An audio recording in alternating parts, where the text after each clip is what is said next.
thousands in attendance, and the millions watching around the world. Ladies and gentlemen, let's get ready to rumble! Yeah. What's up? It's our boy Coach Malachi Williams in the building. We back.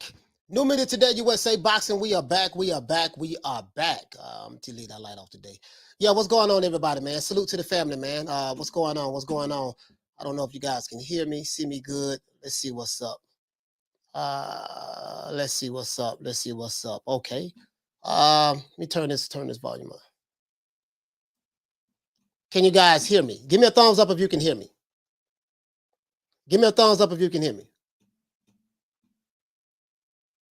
If you can hear me, give me a thumbs up. I just want to make, okay, Giovanni, you say hear me good? Okay, cool. All right, cool. All right, everything straight, then everything Gucci, man. Man, let's get into this shit. Bro, you know, after we did the show last night, right? Shout out to the Queen, Kama Serene. Yeah, when they go low, I dig a ditch, honey. I got that from Kama Serene. When they go low, I dig a ditch. But that's a spiteful motherfucker right there, boy. She said when she go low, she dig a ditch, boy. God damn, you don't want to, boy, when somebody tell you that, you don't want to cross, boy, you don't want to cross nobody who tell you that shit there, bro. God damn, she said she dig a ditch. Boy, hey, you know when they be saying, yeah, man, you never kick a man when they down. Shit, that's the best time to kick a man. Shit, when he motherfucking down. Now, I'm not talking about just an average person, Joe Blow in the street that's down in his luck. I'm not talking about that. I'm talking about when you have someone that's an open enemy to you. They are an open enemy to you. You see what I'm saying? And these motherfuckers go out of their way to just be your enemy and do all kind of stuff to you. And then, they end up down on their luck. Oh man, when he down right now, one of your enemies is down, man, right now, man. No kicking when he down. Well, what the fuck? Why not? That's the best time to kick him. Why I want to kick him when he up? When he up, he gonna start fucking with me all over again. Now that he's up. You get what I'm saying? Shit, fuck that shit. I told you, dog. I am the worst Capricorn you can meet, bro. I am the worst Capricorn you can meet, boy. I'm revengeful. I'm petty. Shout out to Bless. Bless, let me know that. I'm spiteful. I'm a tick for tack type person. Oh man, tick for tack. You hit me, I'm gonna hit you. You hit me, I'm gonna hit you. I don't give a damn shit. It is what it is, man. Let's see. What you say, fam? You say, Coach, you see the video of Charlo at the club? Man, his ass is out. He said his ass ain't injured. Nah, hey Rod, I didn't see the video with Charlo at the club. I didn't even see him with Charlo at the club. Let's give everybody who's here a round of applause.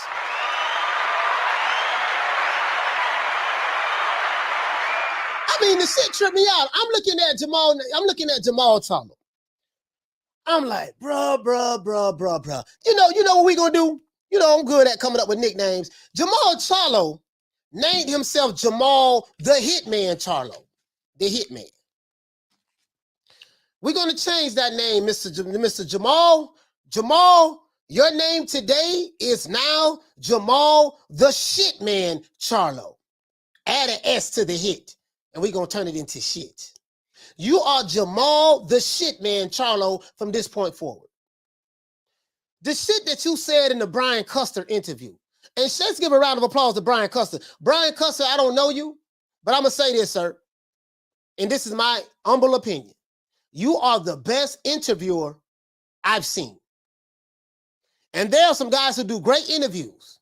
There's some reporters that do some great interviews. But Brian Custer, this guy is so good. His ability to be able to disarm the person he's interviewing, make them feel so comfortable. You know what I mean? And, just make them feel so comfortable. He has a way of asking tough questions. What I like about Brian Custer is he asks the questions that the people want answers to. Some of these dudes, some of these fighters, and we ask them a tough question, or they get, oh goddamn, what the fuck you have a tough question for? And and then they automatically, be on edge and stuff like that. Brian Custer has a way of when he does interviews, you just feel like you just want to confess everything to him. Oh, Brian, when I was 5, I had a fight with little Billy. I stole his lollipop. He didn't know it was in kindergarten. Oh, you did? You stole his lollipop. Interesting. Where is Billy now? Billy live right down the street from me, man. We still know each other. Have you ever told Billy that you stole his lollipop when you were 5 in kindergarten? No, I ain't never told him that. Okay, you might want to think about that.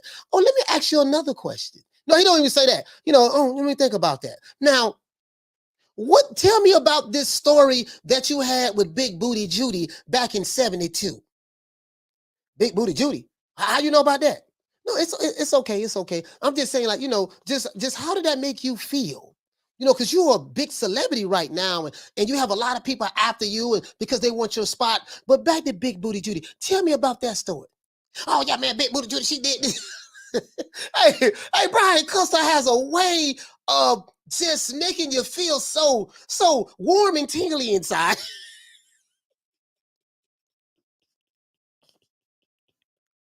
Hey, like somebody like me. Hey, man, fuck that shit. Hey, Jamal, man, tell me why you been ducking David Benavidez. Why you won't move up? You talk all this stuff. You fought one champion in 14 years. That since you've been a boxer, you fought one dude that had a belt. Everybody else you fought that became champions after you fought them did not have a belt at the time. So you fought one champion since you've been boxing. Man, what's up with that, man? When are you gonna unify the weight division? Remember you said this, Jamal. Remember you said this? I'm sorry? 160 is my weight division.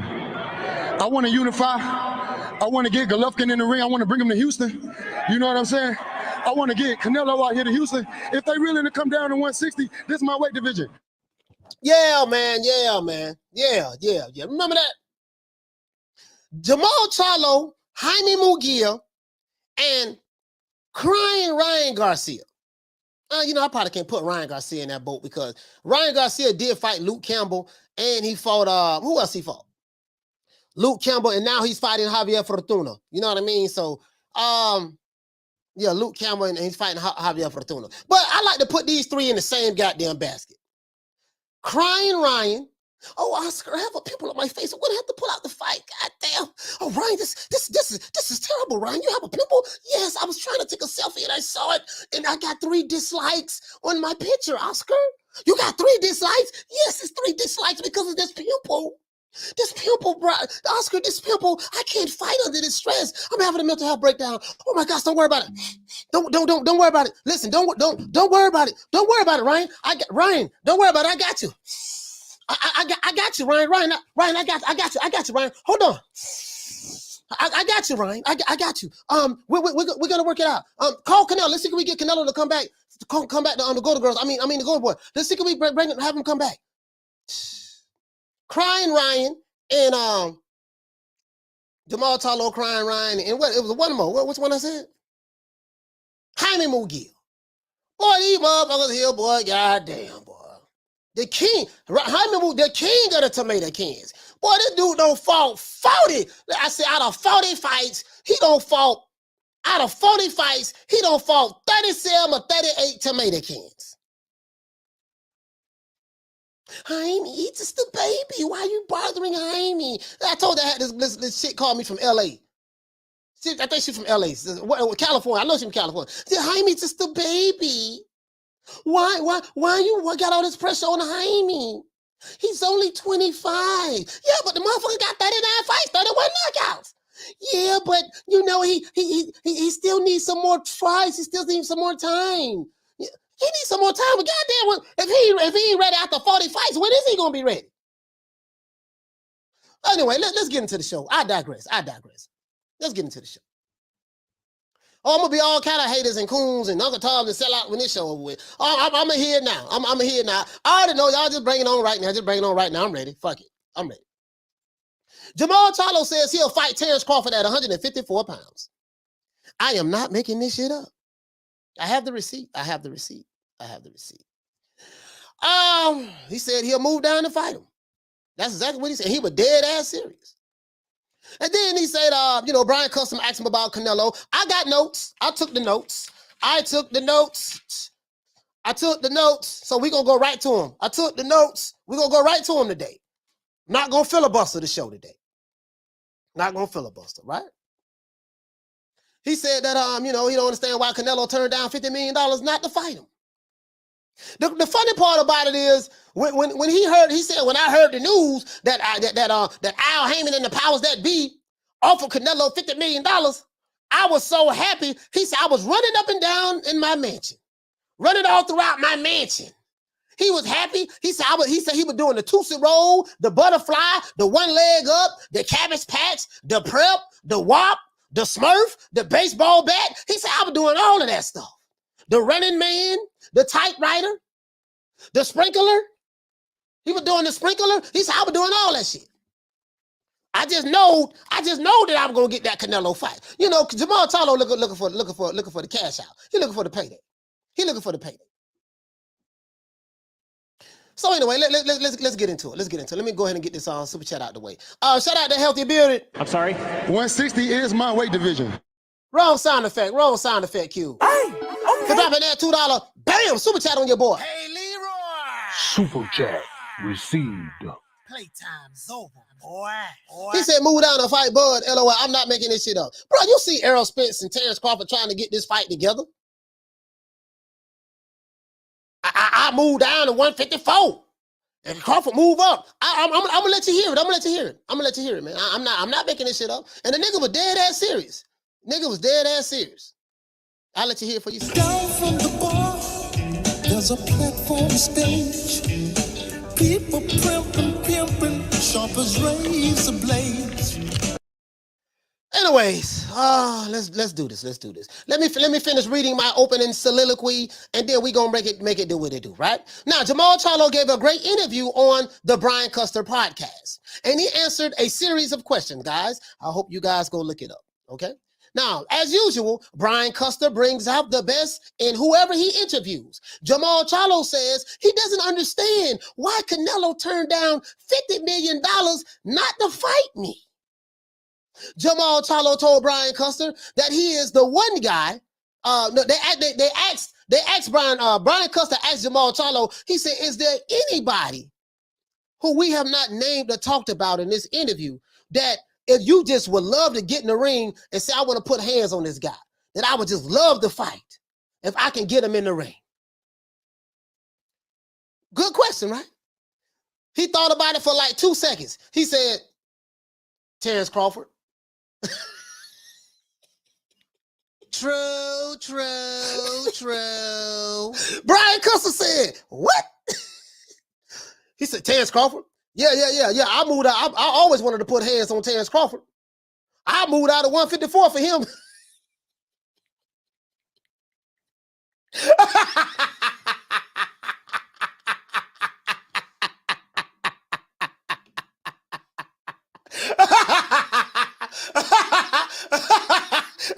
Hey, and then when like all throughout the interview, Custer like, okay, man, what's up, man? The people sending questions in to Brian Custer. They're like, hey, man, why don't you just move up to 168 and fight David Benavidez or whatever the case may be? Man, I'm a 160 pounder. I fight at 160. It's something about that Mexican monster, boy. Boy, it's something about that Mexican monster, boy. Boy, when they bring up David Benavidez's name, that nigga go to shaking like booty meat, boy. We're the Charlo twins. We known for calling everybody out. Please call these people out. Listen, the whole world's looking at you. Call these people out, What's up? It's the Jamal, the Hitman Charlo. Let's get it. Who want it? Name them names, man. They know who they is. Name them names, please. The names need to be named. They know who they is. The Mexican monster. Mexican monster. Hello. I can't make this shit up. Jamal Charlo told Brian Custer the one guy he want to put hands on, he would love to put hands on, is Terence Crawford. Charlo also said that he would move down to 154 to fight. This interview was very interesting, guys. Let's go over it and see what else Jamal Charlo had to say in his interview. Name the one guy. Benavidez. I love to get my hands on Benavidez. I'm tired of him talking shit. Name the one guy who we haven't mentioned. Man, Caleb Plant. I love to put my hands on Caleb Plant. Name the one guy. Oh man, Demetrius Andrade. I can't stand him. I would love to put my hands on Demetrius Andrade. Okay. Who else? You know, I would love to put my hands on those other top guys. Out of all the people he could have named, he said Terence Crawford.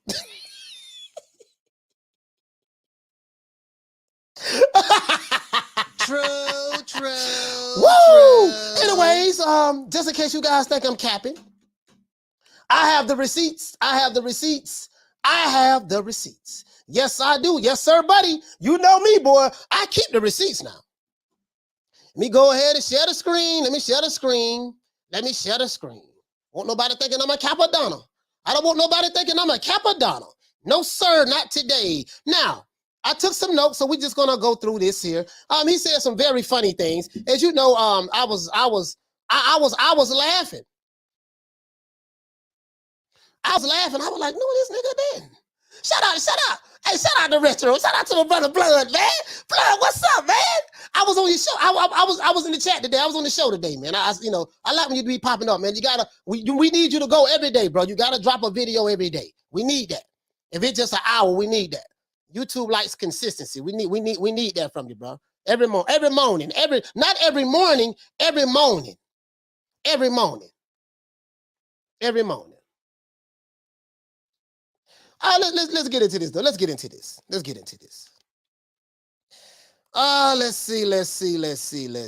see. Doggone my brother, Jamal, the shit man Charlo. The shit man. That's his new name.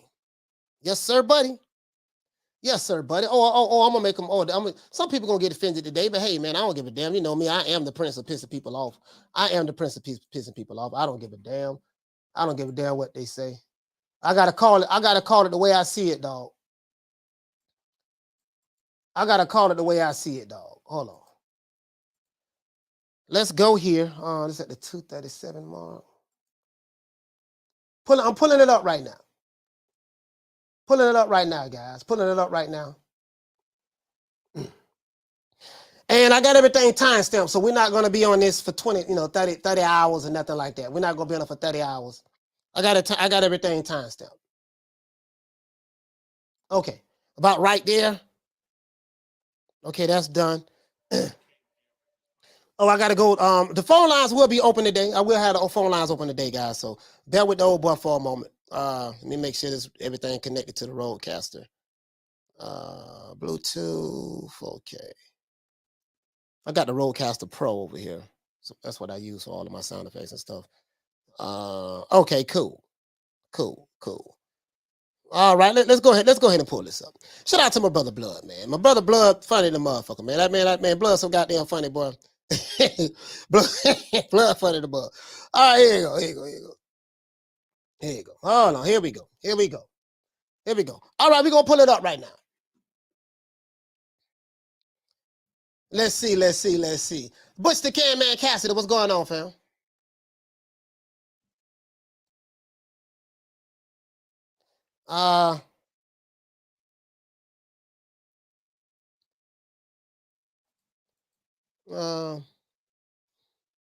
Yeah, I don't know what you're talking about.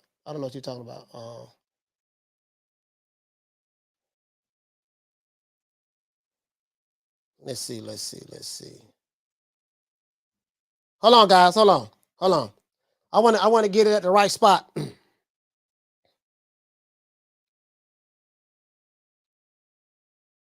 Hold on. All right, here we go. Now, let's hear this shit. Now, once again, I do not own the rights to this material. It's for education purposes only. I do not own the rights to this material. It's for education purposes only. Let's go. You gotta have patience in boxing. And people will probably say, why not move up there? You big guy. Why not move up to 168? I'm the champ at 160. It's only right that I stay where I'm at and continue to do what I'm doing. I reign at 160, and I got possibly the chance of just becoming like one of the best in the world, one of the greatest fighters to ever go down in history at 160. I might be able to collapse with an Hopkins record. People will... Did you hear what he said? He said, listen, they said, why not move up? He said that I'm at 160. You know what I mean? I might go down as one of the greatest fighters. He might go down as one of the greatest fighters. Now, how? In the middleweight division. And then he said, how might eclipse Bernard Hopkins' record? How?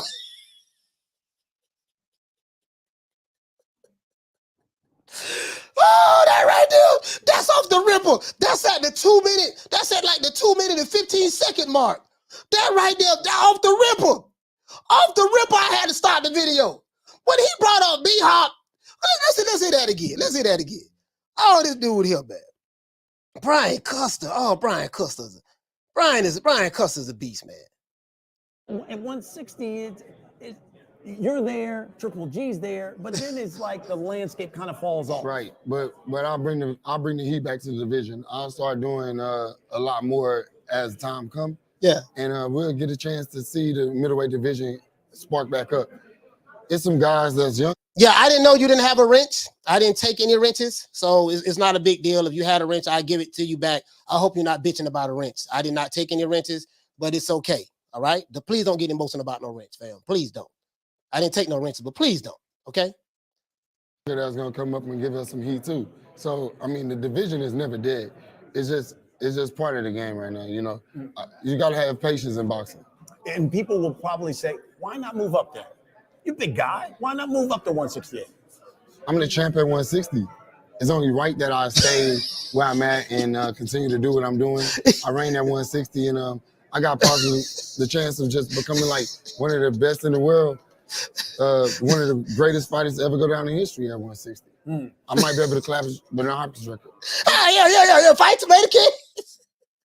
If I fight Sulekis and Wobble Tips. Bro, I was like, oh, I know this nigga did say Bernard Hopkins. How you gonna bring Bernard Hopkins up in this conversation? I might be able to clip Bernard Hopkins. Yeah, fight if you keep fighting Sulekis and Juan Montiels and Hugo Centeno Jr.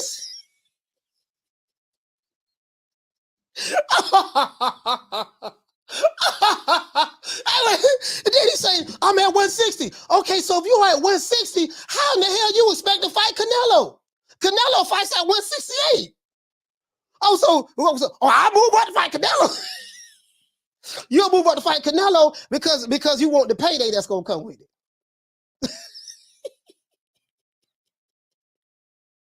Let's continue. Oh, Lord have mercy. Lord have mercy. Boy, this right here, boy. Him and Brian Custer. Bro, this right here, bro. Hold on. Let's go to the next one. 4 minute and 44 second mark. 4 minute and 40 second mark. Here you go right here. Oh, Lord. Here we go right here. Hold on. Here we go right here. We're gonna continue to win. That's my objective. Yeah. I'm like, if you don't have any notable wins, and we offer you this to try to avoid. End quote. What do you think? So to fight you. Here you go. Eddie Hearn came out and said, quote, Charlo hasn't earned a Canelo fight. Look at his resume. No notable wins. End quote. What do you think when you heard that? Now that is true. Now, if you look at his resume in the middleweight division, he ain't got no notable wins. I don't pull his resume up 1,000 times. That is true. But between him and Jaime Mugiel, maybe between Jermall Charlo and Jaime Mugiel, they trying to break the record. Jaime finna be 50-0 soon. Hey, that boy, god damn, boy. Let's get to you, man. Eddie Hearn is doing his job exceptionally well to try to avoid fighting me. So in my case, I'm like, if you don't have any notable wins and we offer you this much money, why not take that fight? That don't make sense to me. Business is business, right? So we got to take what we got. I mean, look, we're gonna. Hold on, what the dude say? He said he's a black man. What that got to do with him being a black man? What that got to do with the interview? I don't know your angle, sir. Continue to win. That's my objective, is to continue to win and continue to keep my strap. Canelo. So, his objective is to continue to win. Boy, as long as you keep fighting Sulekis, Juan Montiels, Big Bad Brandon Adams, guess what, sir? You will continue to win. I can promise you that. You will continue to win. I will promise you that. Yes, sir, you will. You will continue to win. Shout out to Southpaw Killer for dropping that quarter of a bam, double your boy. Hey, Leroy. Super chat received. Playtime's over, boy. He said this dude is delusional. Oh, hi, coach. He ain't nowhere near records at all. Shout out to Brian. I think that he said I think that be his questions for the fighters. Hey, bro, listen. I'm gonna show you something, right? I'm gonna show you a segment of that interview where Jermall Charlo was looking around, like looking nervously. Brian Custer had to continuously grab his arm, like you know how you put somebody put your hand on somebody's arm, like let them know in a warm way it's gonna be okay, everything gonna be all right. Anytime you see somebody put their hand on you and like you know in a light way and just like touch your arm and hold your arm, they're letting you know that they're reading your energy, your body language. He like this nigga shaking like booty meat because he was in LA and he was looking around. I guess he thought the Mexican monster was gonna pull up and he was. But anyway, let's go. Came out and said, hey. about challenging myself. Hold on, Southpaw Killer, here you go. Down from the bar, there's a platform stage. People pimping, sharp as razor blades. Anyways, so man, Southpaw Killer, man, it is what it is, man. Let's go. I want legacy fights. Why don't Charlo and Benavidez fight each other, and then maybe we'll see. What do you think when you heard that? I laugh. I'm like, oh, you trying to be a promoter now? you trying to be a promoter? Why you won't fight me? Why you want somebody else to fight me? Why you won't fight me? I'm 32. You 32. I mean, I was at 154. Canelo was at 154. Okay. I had a belt. He had a belt. He didn't fight me. Okay. I moved up to 60 when he was at 60. Okay. He moved up. What I got to do? Keep chasing him with my legacy? It is what it is. I'm gonna just keep winning. A number of people had talked about. He said, "What I gotta do? Keep chasing the whip my legacy? What legacy?" I like shit. If you can get that fight with Canelo, that is the legacy. He said, "What? Keep chasing the whip my legacy? What legacy? What legacy? What legacy?" That's good. I would have been like, "What legacy? Man, you ain't got no legacy. You've been fighting tomato cans, bro. You've been boxing for 14 years and you fought one goddamn champion. The only legacy that you have is that you and your brother was in the same weight division and y'all was two twins who had belts, who were champions at the same time at the junior middleweight. That's about it. But what legacy are you talking about? The same shit they said about Devin Haney being the email champ. He didn't fight for the belt. You in the same situation. And then when we look at your resume in the middleweight division, man, you outside of Darianchenko, you've been fighting can after can after can. What legacy? What legacy? Let's continue. We saw each other at the Aerospace. What happened there, man? It is. I'm gonna just keep winning. A number of people had talked about the Benavidez thing. You guys saw each other at the Aerospace. What happened there, man? I was walking to my city. His dad grabbed my arm, Charlo, this and that. We was made to fight it. I'm like, hey, don't touch me. You know, the crowd gonna get kind of crazy, instigate things. Then Benavidez got up and started talking crowd like, man, sit down, dude. You ain't nobody. Like you're not gonna do nothing. You know, obviously you ain't gonna do nothing. You don't really want to fight me. You probably realized how big I was, how fresh I was. Freshest boxer in the world. Come on, come fight me.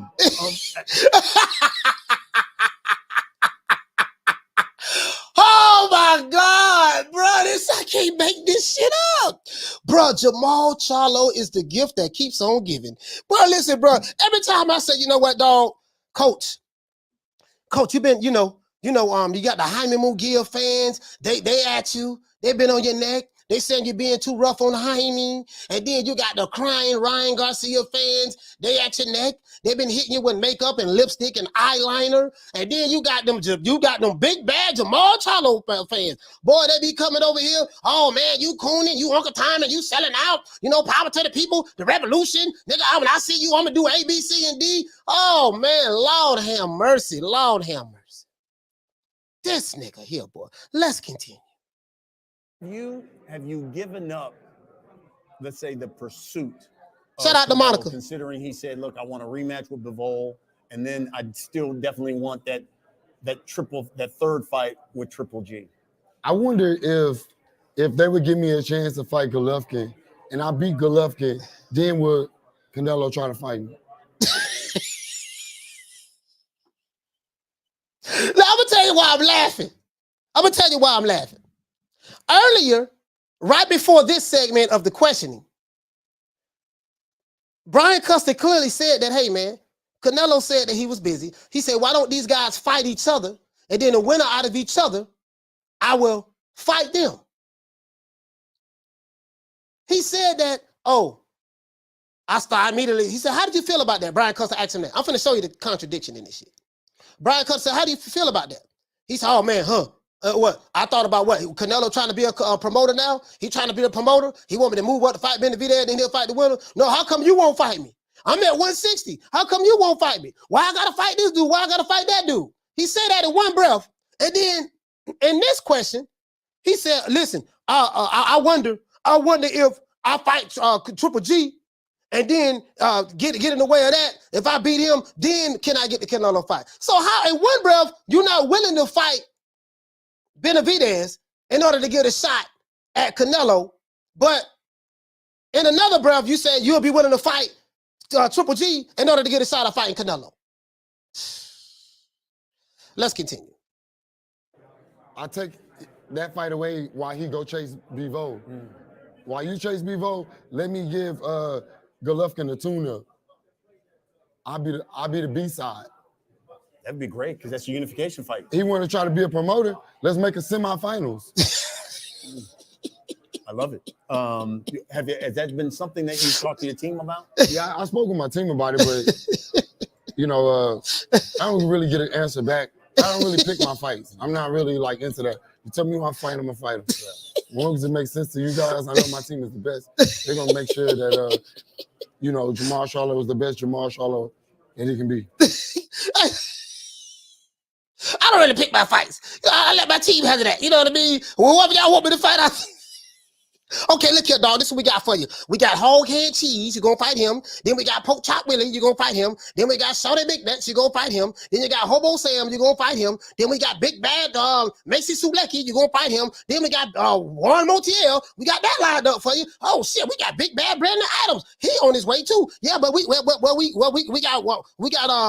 Hugo Centeno Jr. Yeah, well, we got you, boy. We gonna put you in the game. Oh my God, bro, you can't make this shit up. Every time I say, you're gonna be good, coach. You ain't gonna say nothing. You ain't gonna tell no jokes about Jermall Charlo. You ain't gonna say nothing about Jaime Munguia. At least Jaime Munguia, you don't really hear him doing no interviews or nothing. So that's cool. You ain't gonna say nothing about Ryan Garcia. But boy, Lord have mercy. Boy, every time I say that, there's somebody say something stupid. I'm like, oh God damn. Nutritional insurance. Here you go. Here you go right here. Here you go right here. Round two. Career, man? It's been something. I mean, my brother.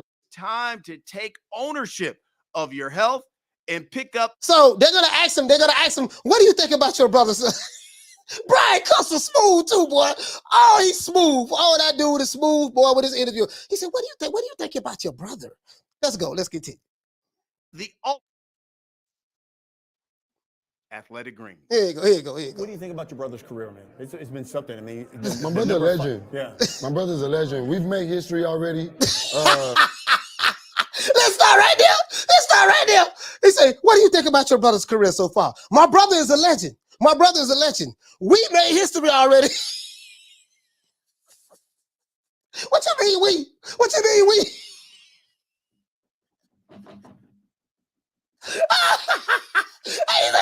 We made history. What you mean we? What you mean by we? What the fuck is we? We. Let's continue. I mean, he fought he unified the division. I mean, the thing is, he stayed at 54 for so long that he had enough time to gain ground at 54. Now he's taking over the land, and you got to call a king when you see one. Yeah. You talk about being a lion. I wish I could see the look on Brian Custer face. Oh, I wish I could see the look on Brian Custer face when he doing this interview, bro. But this dude, bro, Brian Custer is good, dog. Listen, if I was to put together a pound for pound list on just reporters who are the best, not just reporters, just analysts who are the best when it comes to asking athletes questions, pound for pound, Brian Custer's number one. If I was to put together a pound for pound list of my favorite interviewers in sports, period, Brian Custer pound for pound will be number one, hands down. I'm saying in my subjective eyes as it relates to that. Let's continue. They've been sure. that. Do you see him staying there for a while? Considering you I feel like at 160. I'm at 60. Maybe we can become the twins that both move up in weight classes, and maybe we can reign and hold the belt simultaneously at 160. Like you did at 154. Like we did at 154. Making history twice. I gotta show you this. Dog. What, Brian? Come on, I gotta show y'all this here, man. Oh my God, this dude Brian Custer is the best, dog. Bro, this dude here, like right there. You see, he's holding his arm right there. Now, let me tell y'all what that is. You gotta see this interview. If you have not, as a matter of fact, I'm gonna drop the link. If you have not seen this interview, it's only 20 minutes. It's 19 minutes long. Please look at this interview.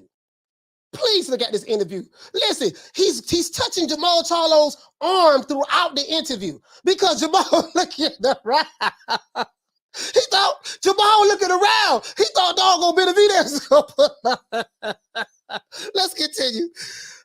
I feel a sense of pride considering what he has accomplished at any, and it's just human nature. At any point, did you look at his rise and say, damn, I want some of those legacy kind of fights too? I've always been motivated by my brother. So no matter what, I've always looked at it like that's what we're supposed to be at, you know? And the great thing about it is the better he do, the better I look. Wait a minute. He said, I've always been motivated by my brother. How?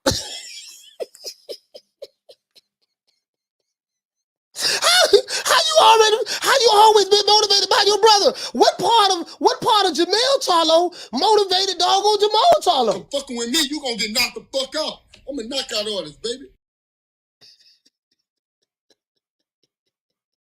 Like how you always been motivated by him? And then you had the nerve to say the good part about it is this: when he do good, I do good. The better he does, no. Jamal, you got it twisted. The worst thing that can happen for you, sir, is that Jermall Charlo has become undisputed. Jermall Charlo talked that talk and he walked that walk. Jamal want the smoke. Jamal ain't running from nobody. He want to fight Crawford if he run his ass up there. He'll fight Benavidez. He'll fight Canelo. He don't give a damn. When he do good, I do good. Anyway, let's continue. The better he look. We share the same womb. It's our nature to be great. And as long as he's great, I'm great. Yeah. As long as I keep winning, he winning. Also, a question about your brother. What did you think when Bud Crawford came out and said, quote, I'm going straight to the Spence fight. And then after that, I'm going to fuck up Charlo. He's too small. My brother, a dangerous fighter. I do not own the rights to this material. It's for education purposes only. I do not own the rights to this material. It's for education purposes only. Shout out to Walt, South Florida. Hey, okay. For dropping that quarter of a bam dub on your boy. Hey, Leroy. Super chat received. Playtime's over, boy. He said, I'm glad I found your channel a month ago. You're definitely entertaining me. Hey, bro, look here, man. I just got to call it. I just got to call it the way I see it, man. I got to call it the way I see it. Down from the bar, there's a platform stage. People pimping, sharp as razor blades. Bro, like, I was just dumbfounded. I'm like, what the fuck is this? And when he look good, I look good. And, you know, when he win, I win. Bro, no. The better Jermall Charlo do, the worse you look. You ain't had a unification match since you've been in 5 years. Since you've been in the junior and the middleweight division. You fought one guy that had a belt in your 14-year career so far. And the dude you fought was K9, 5'6", 154 pounds. You 6'1" at the time. 6'1", 154 pounds at the time. Really was a weight bully for that division. Let's continue. I told Bud to himself, hey, fall back. They all talk that until they really get in there and do that. Bud got a lot more to worry about than Jermall. I mean, you got to start. You can't just jump up in the tree. You got to start slowly. So, okay. If so, let's see what he do. Y'all hit the like button for the old boy. I'm going to open up the phone lines today. We got over 300 people in here. We got 360 people in here. We need to get the lights up to 300 for me to open up the phone lines. If so, I'm pretty sure my brother entertained the fact Bud Crawford want to fight him, but it is what it is. Yeah, and you said you told him that, so you had him face to face. Oh yeah, no, we spoke on social media. Oh, okay. We spoke in person. I got you. Bud respects me a lot. Yeah, and Bud got a lot of respect for my brother, but sometimes he let the fans get to his head, and that's because he didn't get the best side of the contract when it came to his career. Yeah, I got it. What the fuck are you talking about? He was the highest paid welterweight in the division. He the highest guarantee. I'm saying from a guaranteed purse standpoint. Let's continue. I ain't gonna get into that. Let's go. Oh my God. Look, you've done this a number of times. We always let people submit questions through social media. So now this is the funny part. When the people start submitting questions from social media, this shit right here is hilarious. This is the meat and potatoes. Where we at? We at the third. Okay, here we go right here. Let's go. For you. So let's get right to these questions. We'll start on Twitter. Untouchable says, hey, what happened with Munguia? And why haven't you pushed harder for the Triple G fight? Nothing really happened with Munguia. I just never got a chance to deliver that contract. And he never got a chance to deliver his to me. So we never signed for a fight. It wasn't really much talk about Munguia. Triple G, on the other hand, he was been at 60. He was the monster at 60. I guess he's trying to move up to 68 to fight Canelo. I'm getting overlooked right now in the division. It's not me, y'all.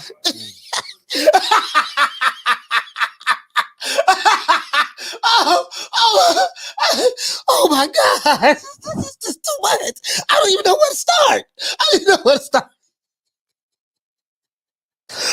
Oh my God, boy, this shit, boy. I said it, dog. I'm gonna have so many Jermall Charlo. I'm gonna have so many of you fake pro-black revolutionaries coming over here, boy. Oh, I'm a toe tag and body bagging. But boy, God damn, this shit here just is too much. This is too much, dog. Let's continue. Man on Twitter asks, why aren't you fighting at 168 by now? Are you trying to unify? I'm the 160-pound champion. Where the other belts at? I want all the belts in the division like my brother. I want to be able to unify and become, one of the best middleweights that go down the history.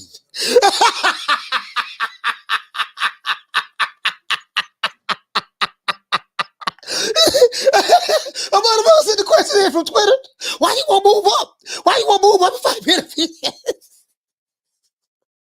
You don't want that Mexican monster, boy. I'm the champion at 160. Why I gotta move up? Where all the belts at? Where the belts at? I want to become unified.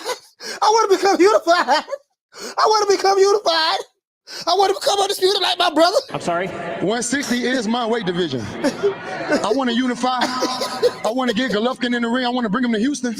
You know what I'm saying? I want to get Canelo out here to Houston. If they really to come down to 160, this is my weight division.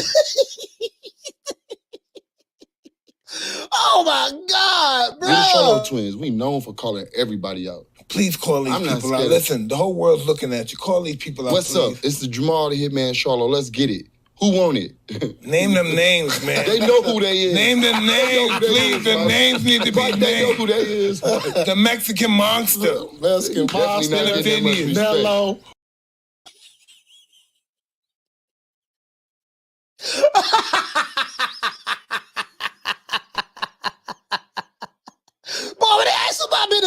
Like move up in weight class, go up to 168, challenge this man for all the marbles. The Mexican monster, yeah. The Mexican. You keep throwing that up every time I remember the guy was everybody scared of that guy. You talking a lot of shit. That's why I want you to say stuff. The Mexican monster be there. What the Mexican? Why you keep bringing him up? Man, goddamn, man, why you keep bringing him up? Mike, I ain't coming on your podcast no more. You be asking me these tough questions. Why you want me to call people out? You keep bringing up, man. Why you keep bringing him up? Goddamn, man, why you keep bringing him up, man? Oh my God, bro. Oh, I can't. This shit too much. This too much. On Twitter asks, what is holding you back when it comes to Charlo versus Benavidez from this fight happening? Who's at fault? No one at fault. We both have the same handlers. It's just when it makes sense to happen. You know, fans, be patient. I want the fight, so the fight gonna happen. Interesting. Yeah. Any trolls in the chat, I would not acknowledge you. I thank you for coming over here, troll. I would not acknowledge you, trolls. You will not get any more energy from me ever again in life. You know what I mean? So, I would not acknowledge you at all, okay? Just stay over here. Keep watching me. Keep watching me. Just stay over here and then go talk about me to the other channels too, okay? I appreciate that. Bad Guy on Twitter asks, back in November, Andrade petitioned the WBC to make him your mandatory. What do you think about Andrade trying to force a fight with you to unify? Did your side to attempt to accept that petition? We accepted it. What happened to Andre? What happened to Demetrius Andrade? He left our division, right? Yeah, he moved up. Yeah, he threw away his belt. Dude has no pride. Like, he was supposed to fight my brother. He threw away his belt. Where is he? Where you at? I'm looking for him. I said 154. He canceled that fight too. We're not gonna keep giving you all these opportunities and you don't take them. Everybody else want them. Interesting. So you said, hey, look, I'll fight anybody. Yeah. I'll fight anybody. I'm a fighter. I'm a fighter at heart. So as long as it makes sense, he's going through management trouble or something. I'm not into all that. And you're ready to leave the zone, I think. I don't know what's up with him. Whoever's handling his career needs their ass whooped.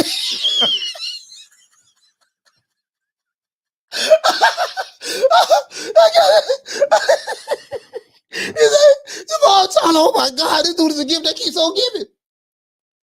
What's going on with him? He threw his belt away. He pulled out a fight with my brother. He's having management issues. Oh my God, this dude, man.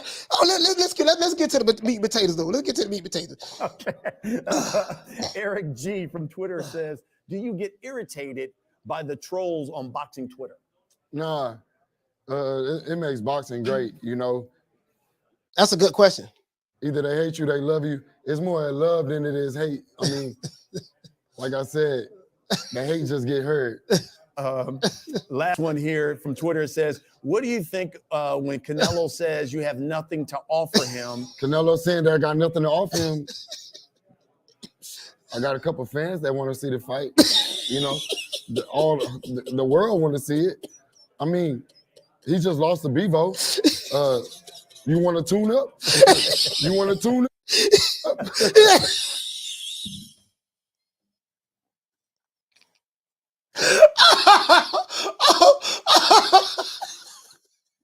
You want to tune up? Oh my God, Jamal Charlo. Oh boy, it got to be hard to be a Jamal Charlo fan, boy. Oh, I'm gonna have them niggas in Texas hitting me up. They're gonna be trolling all in the chat. Oh, look at this cool ass nigga. This nigga talking about this nigga don't like Texas. He don't like Texas. I ain't saying one word about Texas. I'm talking about the cowardly lion, Jamal the shit man Charlo. I'm gonna have these moist ass niggas from Texas hitting me up. God damn it, yeah, nigga, what you talking about? What you talking about, man? Jamal Charlo for like that, yeah, man. Yeah, we gonna pull up. Yeah, nigga, what up? What's up? Hey, 50 million is a lot of money, man. That's a lot of money to say no to. I mean, he turned down $50 million. I mean, It is what it is. What did you think when you heard that your side and PBC offered him $50 million? I just knew it was gonna happen. I'm like, yes, we're gonna get that fight. I'm running around my mansion, going crazy. Let's go. He turned the fight down. He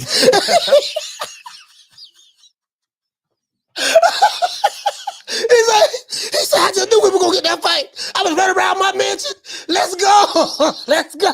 I'm laughing because I can imagine him running through his mansion, hooping and hollering and screaming, oh, goddamn boy, oh, hot diggity dog. I can hear right now. In Texas right now. Oh, goddamn it, hot diggity dog. Boy, I'll him over the $50 million. Oh, I'm gonna get that Canelo fight. Man, let's go to the bar. Let's go to the club. I'm gonna get that Canelo fight and offer him $50 million. He running through the mansion. Who was calling everybody? Jamal.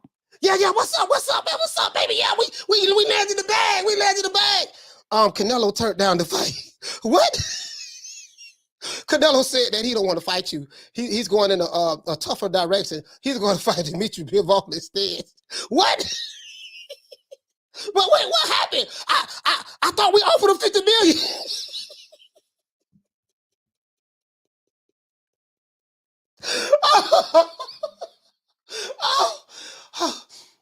I can't breathe.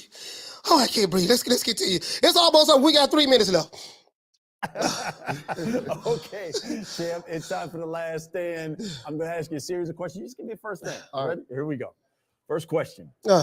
More realistic. You give me an honest answer. More realistic. Jermall Charlo fighting Canelo, David Benavidez, or Triple G in 2023? Which one is more realistic? I say Benavidez. Okay. I like it. 2023, he say Benavidez is more realistic. I like that. Let's continue. It'll probably be a lot closer to Benavidez because he keep running his mouth. I'm in Cali right now. I don't see him. But, you know, it is what it is. Okay. Second question. You'll give me an honest answer. Here you go right here. Oh, Lord, have mercy. Here we go.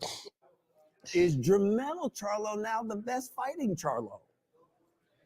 On paper, yeah. He said, is Jermall Charlo the best fighting Charlo? He said on paper, yeah. No. On paper, off paper, on the side of the paper, under the paper, over the paper, perpendicular of the paper. No matter whatever angle you want to put around the paper, Jermall Charlo is the best Charlo. Period. He's fighting the tougher competition. He want all the smoke. Now, he is emotional in the motherfucker. Now, I will say that. Jermall Charlo is probably one of the most emotional men I've ever seen in my life. He's emotional in the motherfucker. But outside of that, that boy want all the smoke. He is the best Charlo. You fighting kings. You pulled out of a fight with Sulecki. Oh, let's continue. Oh. Number 3. Give me the one guy that we haven't been talking about that Jermall Charlo said, man, I've always wanted to get in the ring with this dude and put some hands on him. Who's that one guy out there that we haven't been talking about that we'd be surprised about? You say, you know, I've always wanted to fight this cat. Terence Crawford. Oh, how about that? Yeah. I'll fight him. I'll fight you, Terence. Yeah. I'll come back down to 54 and fight Terence Crawford. Yeah. Okay. Fourth question. Versus Crawford, what do you think's going to happen? Bro. I want y'all to see the expression on this dude's face when he say it, bro. I want you to see the expression on his face when he say it. Bro, this is some bro. Look good. Here you go right here. Here you go right here. Here you go right here. Here you go right here. Here you go right here. I couldn't believe the nigga said this. I said, this nigga say, is he calling out a welterweight? He called out a dude who started his career at lightweight. Started his career at 135. Went from 135 to 140, 140 to 147. And you saying that that's the one dude you always want to put hands on? Oh, Lord, have mercy. Yeah. Let's go. Give me an honest answer. Right. More realistic. Jermall Charlo. A lot closer to Benavidez because he keep running his mouth. I'm in Cali right now. I don't see him. But, you know, it is what it is. Okay. So he in Cali right now. He don't see him. You should have saw the way he was looking around in his interview. Let's continue. Second question. You'll give me an honest answer. Is Jermall Charlo now the best fighting Charlo? On paper, yeah. Okay. Number 3. Give me the one guy that we haven't been talking about that Jermall Charlo said, man, all right, let me see, can I line this up right? I want you to see this. Here it go right here. Here it go right here. Always wanting to get in the ring with this dude and put some hands on him. Who's that one guy out there that we haven't been talking about that we'd be surprised by? You say, no, I've always wanted to fight this cat. Here it go right here. Here it go right here. I want you guys to see the expression on his face when he says it. But the expression is classic. Just, bro, he was dead ass serious too. You'll be like, okay, nah, he was just joking. No, that nigga was dead serious. You're gonna see it for yourself. Let you judge for yourself. Shout out to Mr. Calderon for dropping that quarter of a bam dub on your boy. Hey, Leroy. Super chat received. Playtime's over, boy. He said Maul literally can't stop embarrassing himself. Brother, that got me. I was like, out of all the fighters he could have named, he said Terence Crawford, a dude who moved up from lightweight to welterweight. Down from the bar, there's a platform stage. People pimping, sharp as razor blades. Bro, I'm like, this don't make no sense. Here you go right here, man. Look at the expression on his face. Here you go right here. Here you go right here. Here you go right here. 1, 2. Terence Crawford. Oh, how about that? Yeah. I'll fight him. I'll fight you, Terence. Yeah. I'll come back down to 54 and fight Terence Crawford. Okay. Yeah. Okay. Fourth question. Hey, bro, the interview over. They asked him a question about Spence and Crawford, who he think gonna win, and you know, that's all. Bro, like, I had to look at that part like 3 or 4 times. I said, damn, that nigga was dead serious. I was like, this nigga dead serious. I said, oh my God. Jermall Charlo is the gift that keeps on giving. Now, I know I'm going to get a lot of flack from you Jermall Charlo fans. I am not a fan of Jermall Charlo. I am a fan of Jermall Charlo. I know you moist niggas, some of you moist niggas from Texas going to be like, oh man, you know, see, they hate no Texas. This ain't no Texas thing. This is a Jermall Charlo. They hate on them Charlos. No, I'm not hating on Charlos, plural. I'm hating on Charlo, singular. Understand the difference between a plural and a singular. Okay? But this shit right here, man. This shit right here, man, is just too goddamn much for me, bro.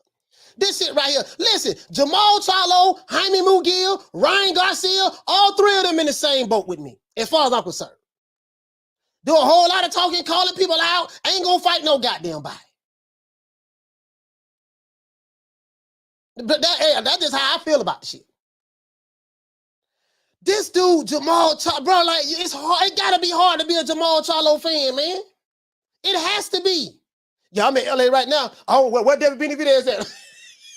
And every time they ask you about David, man, why you keep bringing him up? Hey, listen, hey, shout out to Kevin Lyles for dropping that quarter of a bam dub on your boy. Hey, Leroy. Super chat received. Playtime's over, boy. He said you cooking today, brother. Salute. Yeah, man.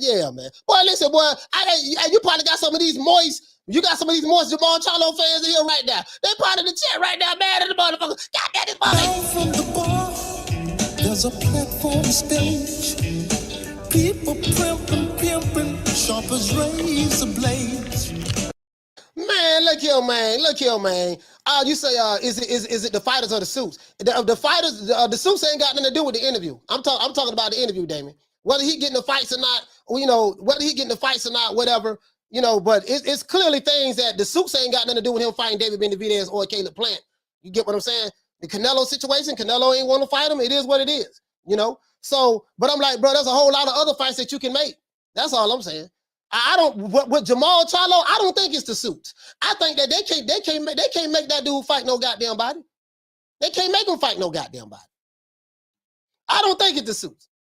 That dude, they're just man shit. Hey, listen, bro. I saw everything I needed to see here. I move up in weight class, go up to 168, challenge this man for all the marbles. The Mexican monster, yeah. The Mexican. You keep throwing that up every time I remember the guy was everybody scared of that guy. You talking a lot of shit. That's why I want you to say stuff. Man, the Mexican man, you keep bringing that up every time. When I saw that, I said, damn, this nigga sure. We the Charlo twins. We known for calling everybody out. Please call these people out. Listen, the whole world's looking at you. Call these people out, What's up? It's the Jamal the Hitman Charlo. Let's get it. Who want it?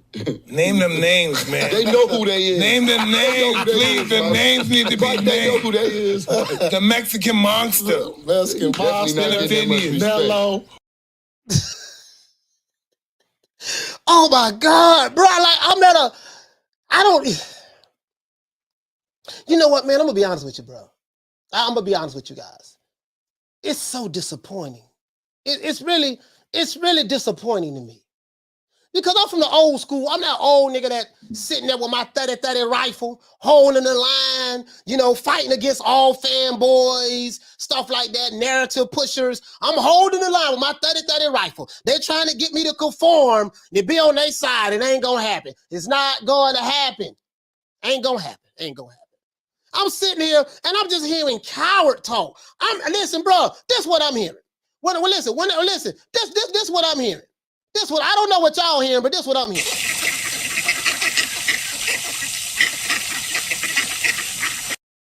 Man, I'm finna fight Big Bad Sulecki. Who?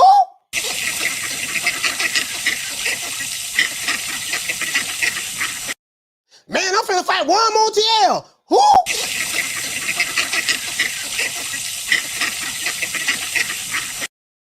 Man, my fighter got more social media followers than your fighters. I actually do cuss a little. Do you? Also, yeah. What's your favorite curse word? Probably fuck. Man, you need to shut up. You sitting there hating. Sit your $5 ass down before I make change. Bruh, when they mention the Mexican monster. This nigga's scared. That's all I see, dog. That's all I see, dog. That's all I'm hearing. I know I'm getting up there. I'm 48, but that's all I'm hearing, dog. That's all I'm hearing. I don't hear no Hagler talk. I don't hear no Sugar Ray Robinson talk. I don't hear no Pernell Whitaker talk. James Lights Out Tony. I don't hear no Rudd Jones Jr. talk. I don't hear no Mike Tyson talk. Oscar De La Hoya, when he was a boxer, fought everybody. I don't hear none of this shit. I point out the obvious. I got to be a hater. I got to be this and that. I got to hate the whole state of Texas. Oh, you don't like Texas? No, I'm just talking about this shit right here. This dude talking about. Like, y'all cool with this shit? You cancel the fight with Sulecki, a tomato kid? I know why y'all canceled that fight, though. Well, you canceled it because the ticket sales wasn't doing good.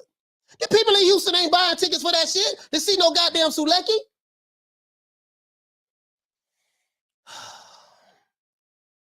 They looking at me like I got 9 heads. He fighting hog head cheese. I'm the bad guy. Am I the meanest? Sure enough. Am I the prettiest? Sure enough. Am I the baddest mofo low down around this town? Sure enough. Well, who am I? Sure enough. Who am I? Sure enough. I can't hear you. Sure enough.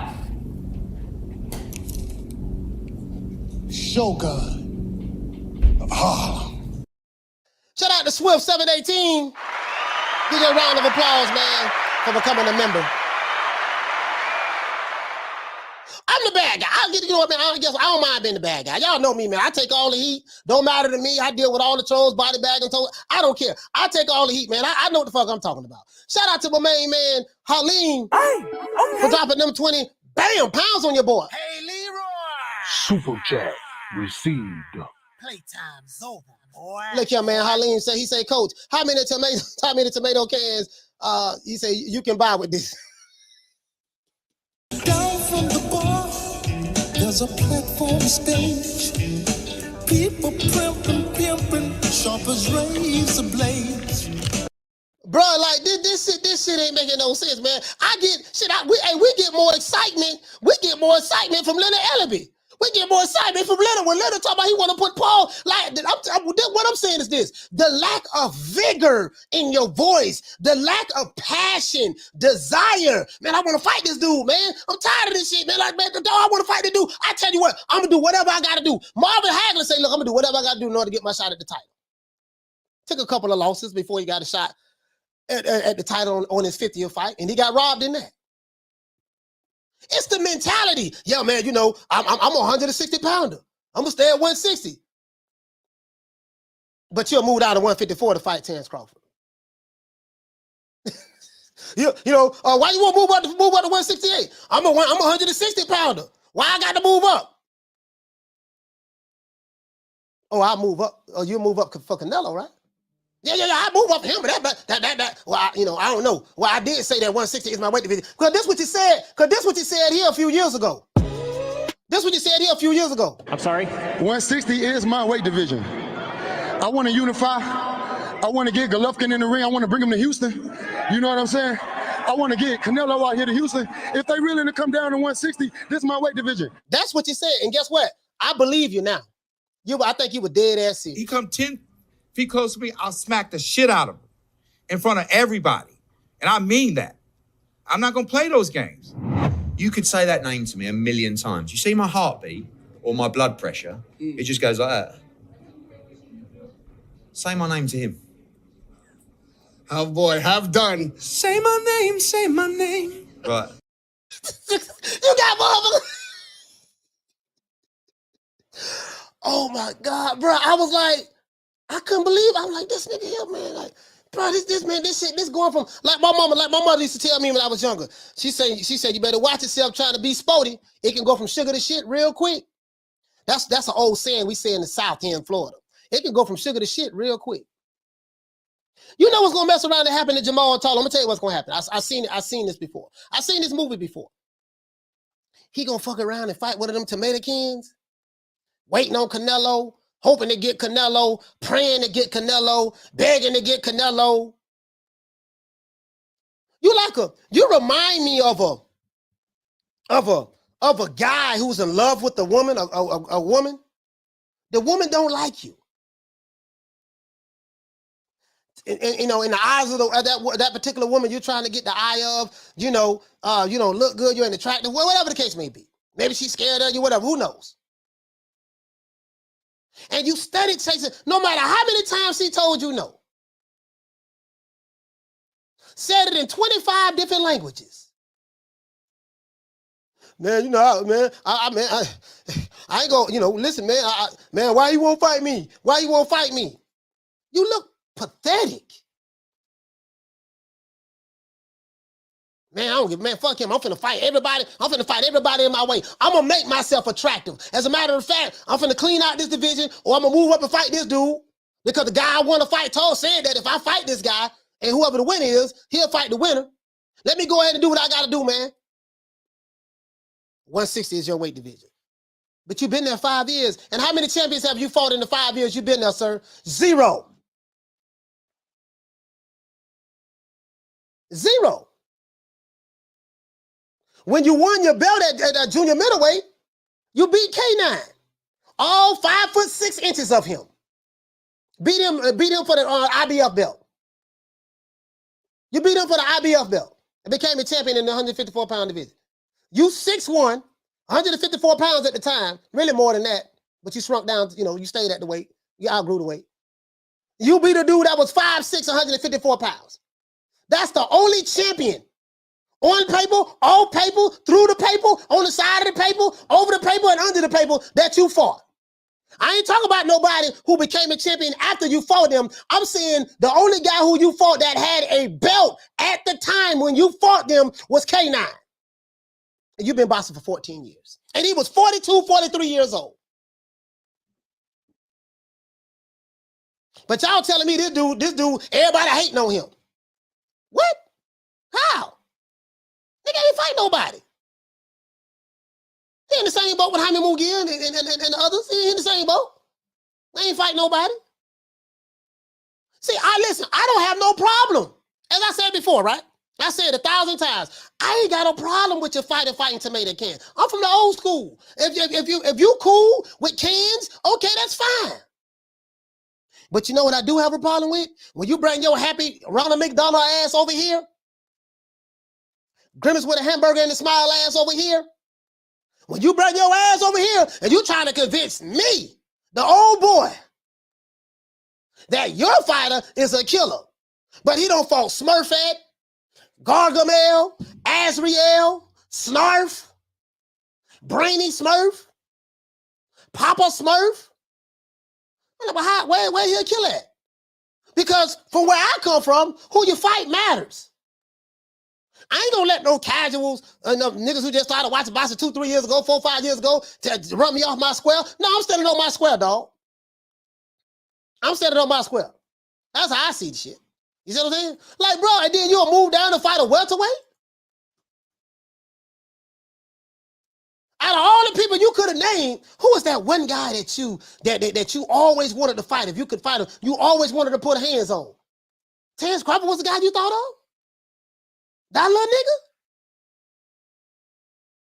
You ain't say Benavidez, you ain't say Zerto, you ain't say Caleb Plant, you ain't say Demetrius Andrade. You ain't say none of those dudes. You went at a lightweight that moved up the welterweight. Oh, y'all showed up. I always wanted to fight him. But I supposed to be cool with that, though. I supposed to be cool with that.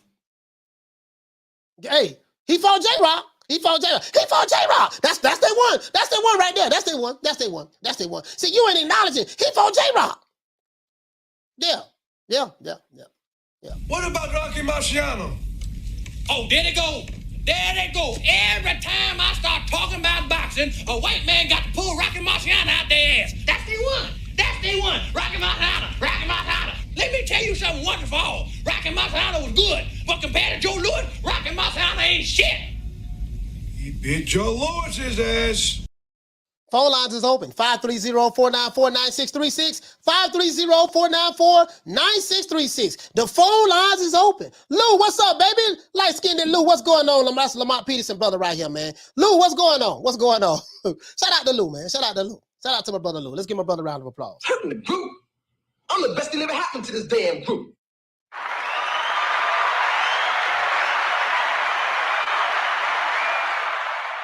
Yeah, man. Yeah, boy, they gonna be 38 hot at this one. I know that they here watching now. That's why they hitting the like button. They watching now. They mad at the motherfucker. God damn, this motherfucker here, you always talking shit about doggone, but they don't hate that nigga. I don't like that. I can't stand them. But yet you are here.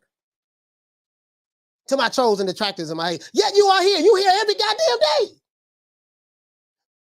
You know, goddamn, this nigga 530-494-9636. Phone lines is open. And you wonder why I be on Jaime McGill on his neck.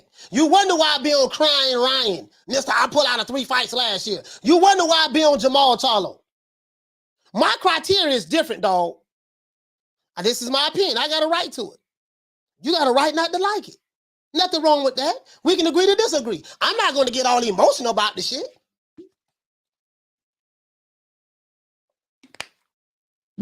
Lou, what you say, my brother? He said they coming for you, coach. I don't know why. Hey, Lou, I don't know why. I don't know. It's a waste of time. He fought J-Rock. That's their one right there. That's their one, boy. That's their one, boy. But J-Rock is the one, boy. Yeah, you would have thought motherfucking J-Rock was Sugar Ray Robinson, Muhammad Ali, Floyd Mayweather Jr., Roy Jones Jr., Bernard Hopkins, Hagler, Iran Barkley, Roberto Duran, Sugar Ray Leonard. You would have thought Lennox Lewis. You would have thought J-Rock was all these fighters wrapped into one. The way they talk about he beat J-Rock. Come on, man. These are the same dudes. These are the same dudes that'll sit around and discredit other fighters who have Hall of Fame careers, who have been undisputed in weight divisions before and stuff like that. Like, I can't with these casuals. These casuals are something else. You can sell a casual anything. Casuals don't know. Listen, Listen, they don't know. Listen, casual wouldn't know their mouth from their asshole. A casual don't know his mouth from his asshole. When he talk with his ass cheeks, and when he take a shit, he shit with his mouth. When it comes to the sport of boxing.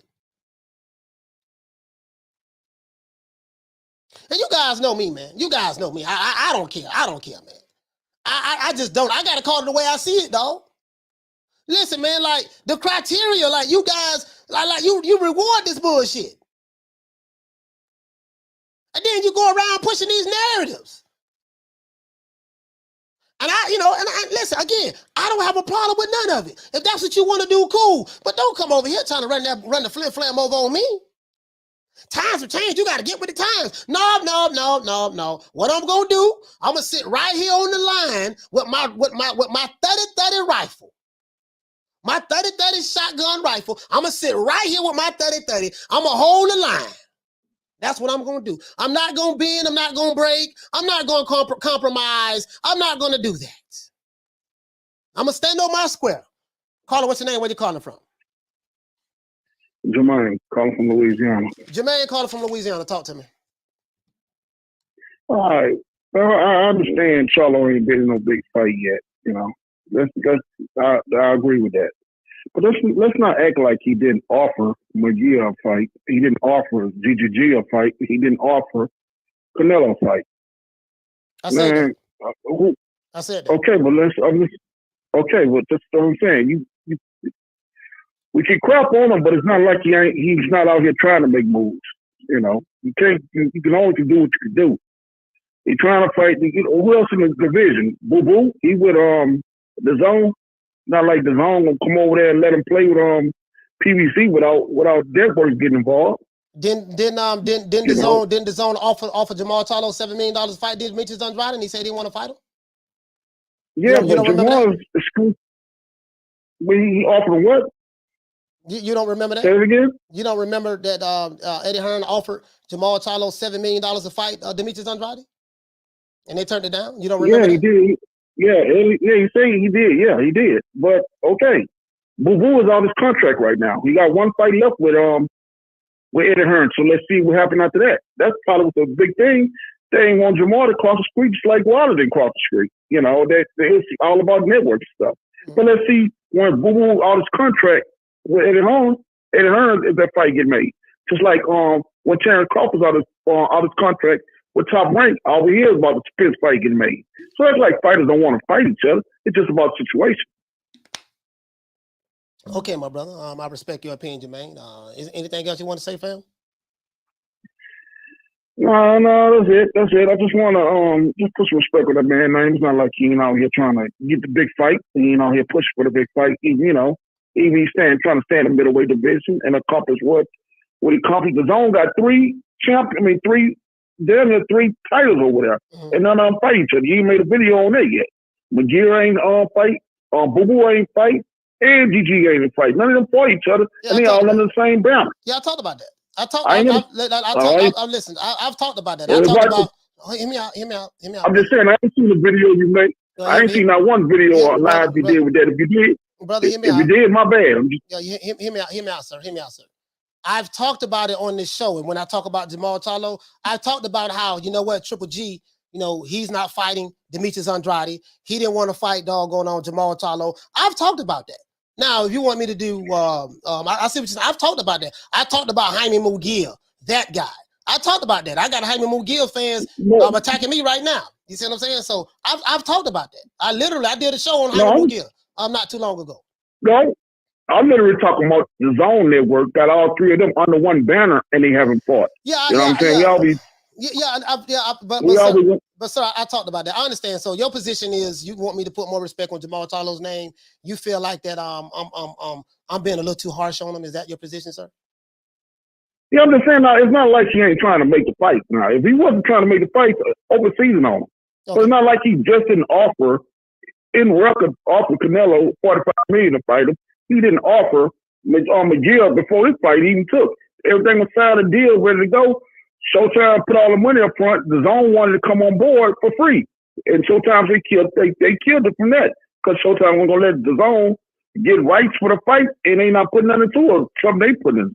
So basically, what you're saying is every time Jermall Charlo is not able to land a big fight, it's not his fault. It's the other side of the street, the other networks and promoters' fault. It's never his fault. That's what you're saying? No, I'm not saying that. You didn't hear me. I'm saying it's not like he's not offering. Now, we all fans say, when you want to see a fight, at least they try to offer a fight and they sending out contracts, term sheets and stuff like this. This cat is doing it. Mm-hmm. That's a huge difference in just talking through the media. If you're sending out term sheets and contracts and negotiating, you want that fight. That's a big difference. Now, if the fight don't get made from politics, we gotta put that where it stands because the politics this fight got held up. But if we have Jamie, GGG, and Boo Boo under the same network, whereas none of the politics and none of the fights get made, that's what we need to be harping on. Just like, hold on, you're right about that. I'm glad you brought that up. You got 3 fighters in that division, 3 fighters that's with the zone that's not fighting each other. Demetrius Andrade and Triple G. Guess what? You got the same thing going on with the PBC. You got 3 fighters that's like with the PBC that's not fighting each other. Jermall Charlo, Demetrius Andrade, and Caleb Plant. Same side of the street. Demetrius Andrade. What are you talking about? No, not Demetrius Andrade. David Benavidez. Sorry about that. I'm glad you corrected me. David Benavidez, Caleb Plant, and Jermall Charlo. No. They're on the same side of the street. No, you're wrong. I'm wrong? They're not on the same side? No, you're wrong. Can I explain why you're wrong? Yeah, explain it to me, please. Because I've never seen Jermall Charlo fight at 168. Only point I've seen Jermall Charlo go from 147 to 154 to now current champion at 160. Now, when Jermall Charlo fight at 168, then we can call that. This man is a champion at middleweight. We can't talk outside the division, and he's still a champion in that division, at a lower division. So if he fights Canelo, what weight would he fight him at? Whatever weight they on to get terminated. I'm not saying that.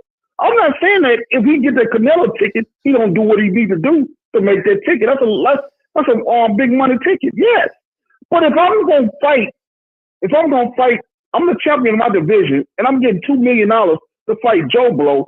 Why would I go up and take a chance and never fought a division to fight another champion for the same $2 million? Do that make sense to you? I don't know what he's going to get paid if he moved up. From what I've been hearing, no. I don't know. No. You know, see what you're getting into. You're talking about what he's going to get paid in this. I have no knowledge of that.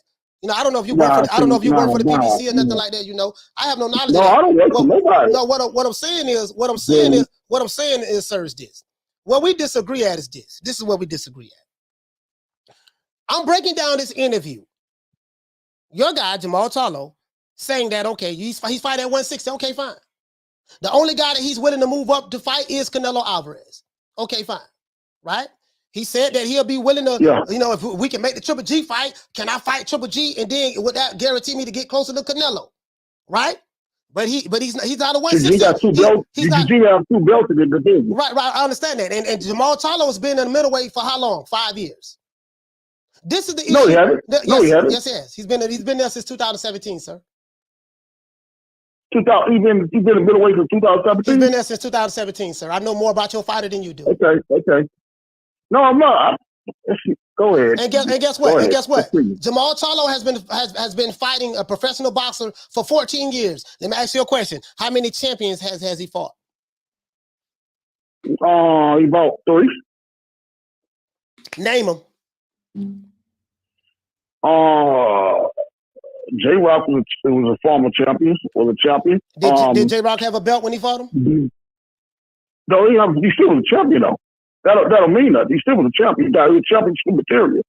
Okay. What I do? Dog was the champion he faced. Yeah, you talking about K9? K9 had a belt when he fought him. That was the champion. Yeah, he was the IBF champ. I don't know. When he fought J-Rock did not have a belt. He wasn't a champion. And when he fought, I know I'm finna help you out. He fought Austin Trout. That's another one you probably gonna looking for. He was not a champion. All right, I'm just saying off the top of my head. It's not like I'm looking at it. I'm just talking off the top of my head. Yeah, but let me ask you a question. GG is a 160 fighter, right? Who? 160. Never been in middleweight all this time. Even when Andre Ward was calling up GGG to fight, nobody like, GG is a middleweight fighter. He's been at 160 his whole career. He fights at 160. He can break B-Hop record if you stay at middleweight. Nobody ain't say nothing about breaking his neck about GG moving up. Now, what Canelo just said, GG, I'm fighting you at 168. What did Triple G do? He went to 168. Do I respect that? Yeah, that's Canelo meal ticket. So you can't sit here and down no fighter for just punching the gun to want to go get in the ring with Canelo, who considered right now considered a great, and he's bringing the bag. So you talking about, you're not talking about money and all that, but that comes with territory. But like I'm saying, you trying to force Jermall Charlo out of his division because what PBC got at 168, but the man is a middleweight champion and trying to fight middleweight. It's not like he's not trying to fight middleweight champion. The man trying to fight middleweight champion. All right. Well, I think that's what me and you kind of like kind of have a disagreement at. I do respect your opinion, sir. As it relates to Demetrius Andrade situation, I don't think he's trying to fight that guy. That's why the guy is trying to move up to 168 in November. So that's one guy he hasn't been trying to fight. Now, I will give you this. He did try to fight Jaime Munguia, and Oscar De La Hoya didn't make that fight happen. I will give you that. And then Triple G, he has been calling Triple G out. Triple G don't want to fight him. So I do agree with that. I agree with that. And I do agree with what you're saying as related to that. But this guy, my thing is, this guy's been there for 5 years, since 2017. He hasn't fought any of the champions. That don't matter. And I'm looking at, hear me out, sir. So I let you talk, and I try not to interrupt you. I'm just asking you, just let me finish. So now this guy, Jermall Charlo, now he's talking about he'll move down to 154 to fight Terence Crawford. Like this, I'm looking at the double standards, the inconsistency, and the simple fact that you don't even see none of this stuff. It just really amazes me. This is what I'm talking about, my brother. I'm breaking down the interview, but we're gonna agree to disagree. Let me respond to that too. Go ahead and respond, and we're gonna wrap it up. Go ahead. Okay, listen. When you said that he talking about fighting Crawford at 154, that's not true. That's not true. Even though he said it, if you read that or if you listen to what he said he was firm because his brother was talking out and not, wasn't talking big enough to fight Crawford. He said if I'll fight you like that, because he was referring to his brother who was saying that I'm not fighting. You need to go out there and fight Aerospace like that. He was firm because that's not true. If you listen to the yes, I listened to the interview. I listened to the interview, sir. That's not true, sir. That's not true. Yeah, I listened to the interview. I see the black stuff. No, sir. He said that's not true. Let me tell you the question. The question was, out of anybody that we're not talking about right now, let's give it the proper context. Out of all of the fighters that we're not talking about right now, what is that one fighter? Name that one fighter that we know nothing about, that we haven't mentioned in this interview today, that you would love to fight. That was the question. Did you remember that question? And he sat there and thought, no. I let you talk. I let you talk. He said, 2 seconds went by. He said Terence Crawford. That's the one guy I would love to put hands on. Hold on. I'm gonna tell what else he said. He said I would even come down to 154 to fight Terence Crawford. That's what he said. That's not all we said. That's not all. All right, sir. That's not all right. So listen, I'm not gonna argue with you on it. You've been on the phone long enough. Thank you so much, Jermaine, for calling. Salute to you, fam. Jermaine called from Louisiana.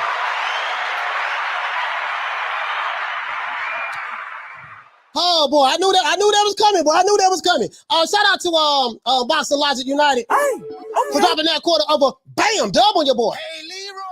Super chat received.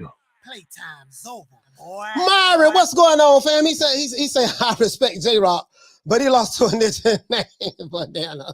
I like J-Rock. I ain't got no problem with J-Rock. J-Rock is the one that they talk about though. That's their one. J-Rock they won. There's a platform stage. People pimping, sharp as razor blades. Shout out to you for dropping that quarter of a bam dub on your boy. Hey, Leroy. Super chat received. Playtime's over, boy. He about to call out J. Paul. Down from the bar, there's a platform stage. People pimping, sharp as razor blades. Man, goddamn. But I know, bro. Listen. I know what topics bring them out. I know what topics bring them out, boy. Lord have mercy, boy. Oh, Lord, boy. I knew it was coming. I knew it was coming. I knew it was coming. Yeah, but that's what me and the brother have a disagreeing song though. Shout out to that brother Jermaine, man. I appreciate you for calling in, my brother, man. Much love and respect to you, fam. Much love and respect to you. Thank you for calling in, my brother. Shout out to Boxing Logic United for dropping that $2. Bam, dub on your boy. Hey, Leroy. Super chat received. Playtime's over, boy. Myron, I forgot all about that. Daniel Jacobs. Jamal ducked Daniel Jacobs to his face to face. I forgot all about that. True. And they was on the same side of the street at that time. I think Daniel Jacobs had, he said he was touching M's and he had just, he was still being managed by Al Heyman, but he had a deal with the Zone. And he said he'll fight him. None of that shit. I remember that Daniel Jacobs pulled up on him. His whole energy changed. Shout out to Swift 718 for dropping that. Bam, dub on your boy. Hey, Leroy. Super chat received. Playtime's over, boy. He said the Zone is not a promoter, it's a platform. PBC is. Mungia is Golden Boy. Boo Boo and Triple G is Matchroom. Contracts not worked out is not worked out is business. Jamal afraid to call dudes out. And it's all Jamal. No businessman in control like that. Yeah, I just, I get it. I get it. I understand. I understand, bro. It is what it is. It is what it is. 530-494-9636. I'm just saying, like, and I'm listening to the interview.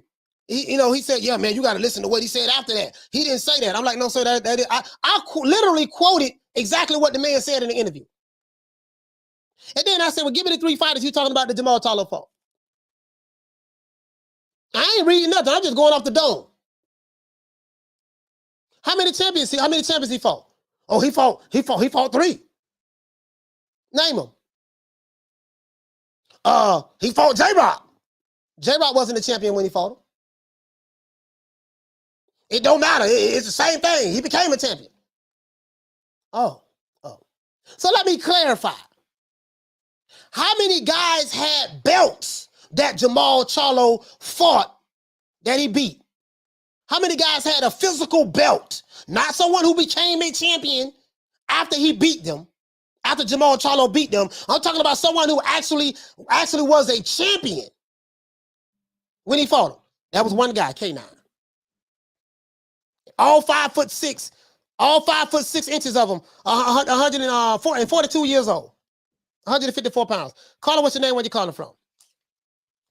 It's Enigma from Dallas, Texas, in the Seattle world. Dallas, Texas. What's your name, Kanye? Enigma. Okay, Enigma. I'll talk to me, fam. Yeah, I think homeboy forgot that Jamal was the one calling David out. Talking about he gonna break his neck, do all this crazy stuff. Then we put his whole card. Then he turned around like, man, you gotta do this and gotta do that. I guess homeboy had amnesia real quick. The one that was on the phone. Yeah. So I'm like, yeah, go ahead, brother. Sorry about that. Go ahead. Yeah, I'm like, you can't go around calling guys out and then turn around, you hiding behind the skirts and stuff, talking about, oh man, you gotta be vaccinated, you gotta do all this and gotta do all that. David wasn't talking about him. He called David out. So, you gotta get that, man. You gotta run that, man.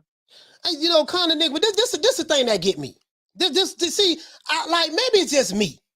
I ain't got but a GED, but I have a master's degree in common sense. I'm like, okay, he's a 160-pounder. He don't have no business going up fighting them other dudes, but he'll go up and fight Canelo. Yeah, but that's different. Like, why is that different? Oh, because Canelo breaking the bag. Also, what you're saying is it's not about him moving up, getting acclimated with the weight division. First you say, yeah, man, why should he just move up? Never had a fight there and then fight David Benavidez. You say that in one breath, but then you make the same argument on the other side of the coin and say that, yeah, it's okay for him to move up to 168 in his first fight be against Canelo because the money is more. And I'm like, dude, it ain't making no sense to me. Is he a 160 pounder or is he a 168 pounder? If he's not willing to move up to 168 to fight David Benavidez and Caleb Plant, don't tell me he'll move up to fight Canelo Alvarez because of the money. No, if you're gonna fight at 168 or you're not gonna fight at 168. That's all I'm asking, dog. That's all I'm saying, Conor Nigma. That's all I'm saying, bro. That's all I'm saying. Yeah, he willing to go down to 154. I'm like, what is you 154? You'll go down there and fight Terence, but you don't want to go up there and fight David? Man, David on his ass. That's all that is. Yeah, shout out to my brother, man. Conor Nigma, man. A salute to you, fam. Calling Dallas, Texas in the building, brothers. Please stand up. Shout out to you, fam. Yeah. Then, I'll move down to 154 to fight Crawford. No, that ain't what he said. No, that is what he said. You're gonna tell me my ears did not hear what I heard. My eyes did not see what I saw. That ain't what he said. No, he did say that. He fought J-Rock. Shout out to So Passive. For dropping that quarter of a bam dub on your boy. Hey, Leroy. Super chat received. Playtime's over, boy. He's just So Passive. He said, I thought 168 was a weak division. Yeah, it was a weak division when Canelo went through there. He said, now Charlo don't need the wrist moving up. Down from the bar, there's a platform stage. People pimping, sharp as razor blades. Yeah, boy. Yeah. I let that last call go a little too long. I'm gonna try to keep it short so I can let everybody call in. Caller, what's your name? Where you calling from? It's VA. VA, talk to me. Yeah, I want to talk about Jermall Charlo and the antics that you guys are acting so surprised about. Listen, Jermall Charlo is doing what he's supposed to do. He's at 160. He's a 160-pound champion. He's fighting the guys they put in front of him.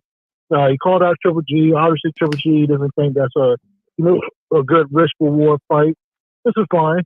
If we can rewind just, maybe not even 5 years ago, Triple G at 160 got called up for a super fight at 168. Triple G was running his mouth, and he got his hand caught in the trap. Abel Sanchez is talking about anybody from 154 to 175. Ward raised his hand, and then they quickly put their hands back in their pocket. You know what I mean? We all remember these ducktails. This is part of the course. This is what big name fighters do. It's only a couple fighters that don't do this stuff, and there's nothing wrong with it. You know what I mean? Listen, when boxing's done with it, when they're done with boxing, all they have is what they can put in their pockets and what they can put it on the plate, man. So, is Jermall Charlo ducking David Benavidez? Absolutely. You know what I mean? Absolutely. Just like everybody else. You know what I mean? Just like everybody else. There's so many guys ducking. It's insane. You know what I mean? Terence Crawford, he wants to smoke with everybody, but those young guys coming up. All the hard work at 147 was done by Aerospace. Even listen, and I know you. We got other calls calling in, so I need you to just get. Let me just say this one last thing. Even if Terence Crawford beats Aerospace, I still give Aerospace the most respect because he did all the heavy lifting. All right, I'm out. Okay, that's fine. Shout out to VA Money. Heavy lifting, boy. That's Blue Blood Sports TV right there. Heavy lifting. That's their talking points there. Shout out to caller. What's your name? Where you calling from? Curtis from Long Beach. Curtis from Long Beach. Talk to him, my brother. Man, Jermall Charlo got some fans, man. They defending him not taking these fights, man. Like, I can understand David Benavidez. You know what I mean? He's at 168. I'll give him a pass on that one. But the thing about it is man, you can't defend him on Andrade. Like, even once. Because Andrade's contract is up with Eddie Hearn. So Andrade could go anywhere. And he still didn't say, hey, man, let's make this fight happen. You know what I'm saying? Like, Andrade had to take a fight with, Zach Parker or something like that and then got injured? Yeah. And I forgot all about Daniel Jacobs that my brother Myron brought up from Boxing Logic United. I forgot all about the Daniel Jacobs. Okay, you could have fought Daniel Jacobs. You can't get an excuse for that. You could have fought Daniel Jacobs. You could have fought him. You ain't, so you ain't want none of that. And that was a PBC fighter. So it's just a whole lot of stuff, you know. But go ahead, my brother. I don't want to Triple G never wanted to. Yeah, no. Triple G never wanted to fight. Okay, granted, but still, you could have fought Andrade. You could have fought Daniel Jacobs. And you know, your phone breaking up, Curtis. Your phone breaking up. I can't hear nothing you're saying.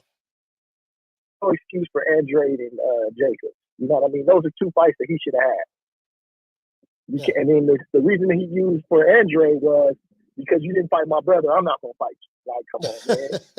That ain't got nothing to do with you. You're getting more money. You're getting $7 million, which is probably probably just as much as you would have got for fighting Canelo. Yeah, you know what I mean? Like, people are getting between $7 and $10 million to fight Canelo. Here you are getting it for Andrade. I mean, you know, I get it. I get it. Everybody want to fight. I want to fight Canelo. I want to fight Canelo too. Shit, I'll fight him right now. I know I'm gonna get knocked out, but I want to fight Canelo. But my thing is, you can't keep chasing this one guy. You know, if the girl don't want, listen, I get that. But if the girl don't want to give you the draws, she don't want to give you the draws. Yeah, you know, I understand that, but you see what I'm saying, Curtis? Thing is, Canelo brings. Yeah, I see what you're saying, but my whole thing is Canelo's bringing the most money, and you're gonna get $7 to $10 million to fight Canelo, and here's Eddie Hearn like, hey, I'm gonna give you $7 million for an easier fight in Andrade. You know what I mean? What's the difference? Heart. You're gonna get about $7 million to fight Canelo. That dude ain't got no heart to me, man. Like, to me, it's like there's no comparison with Jermall Charlo. There's no comparison with Jermall Charlo and Jamal Charlo. Jermall Charlo is a whole nother animal.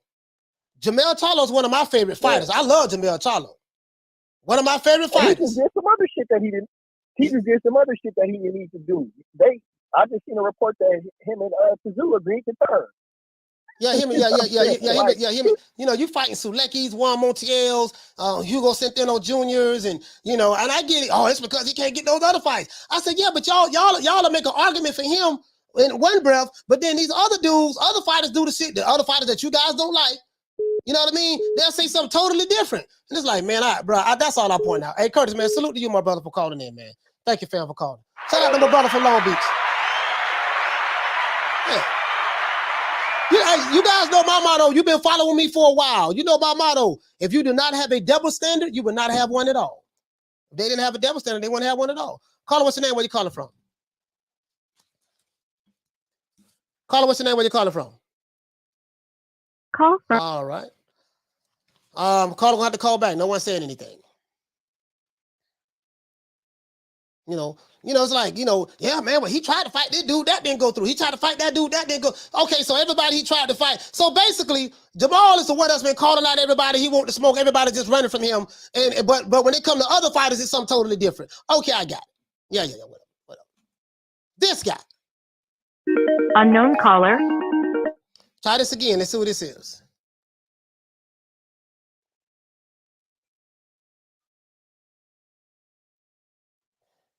Caller, what's your name? Where you calling from? Myron Magnus, Washington, D.C. Myron, what's going on? Goddamn, Myron. Talk to me, Phil. Talk to me. I am sick and tired of this fucking narrative, bro. It's ridiculous. Okay, one thing we need to stop out, I believe, is like we tired of these cats talking about if they only got one contract left or whatever, then since they sign, and if they don't sign with the PBC, they must not want to fight a particular fighter. They use that narrative with Terence Crawford. Like, and Blue Blood was pushing that, like, if Terence Crawford, he can't want to fight Smith if he signs for Top Rank.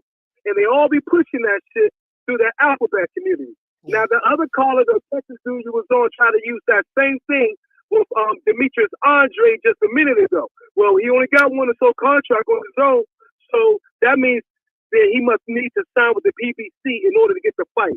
Kill that bullshit. Because why does it have to be the other guys on the other platforms need to not resign in order to want to fight, and not the fighters in the PBC, Jermall Charlo, Spence, that they must do want to fight, even if they don't, ever leave the contract with the PBC. So that's double standard bullshit that they're moving with that. Also, you Texas niggas eat too much goddamn brisket down that motherfucker. because Jermall Charlo is 6 fucking foot. Okay? You have Marvin Hagler, who was 5'8" and 5'9", fighting at middleweight his whole goddamn career. You had Sugar Ray Leonard fight his very first fight at 160. So who did he fight? Marvin Hagler. It wasn't no talk about he needed to acclimate to the goddamn weight. Sugar Ray Leonard's first fucking fight was in the middleweight division. He fought the baddest nigga in middleweight history, perhaps, and was Marvin Hagler. So where was the fucking acclimation of weight with him? Then after that, he goes up and fights Johnny Lalonde at a 167 catch weight, you know what I mean, to get the light heavyweight title. Where was the acclimation for old ass Sugar Ray Leonard? Y'all check that shit out with that bullshit narrative, man, that nobody believes but y'all. No, Myron, that's that old school stuff. See, you old school. You need to get with the program. You need to get the way what boxing is now. These niggas retarded, man. This is ridiculous. Some of the arguments they try to make will hold no weight to nobody but them in their own imagination world for fanboying.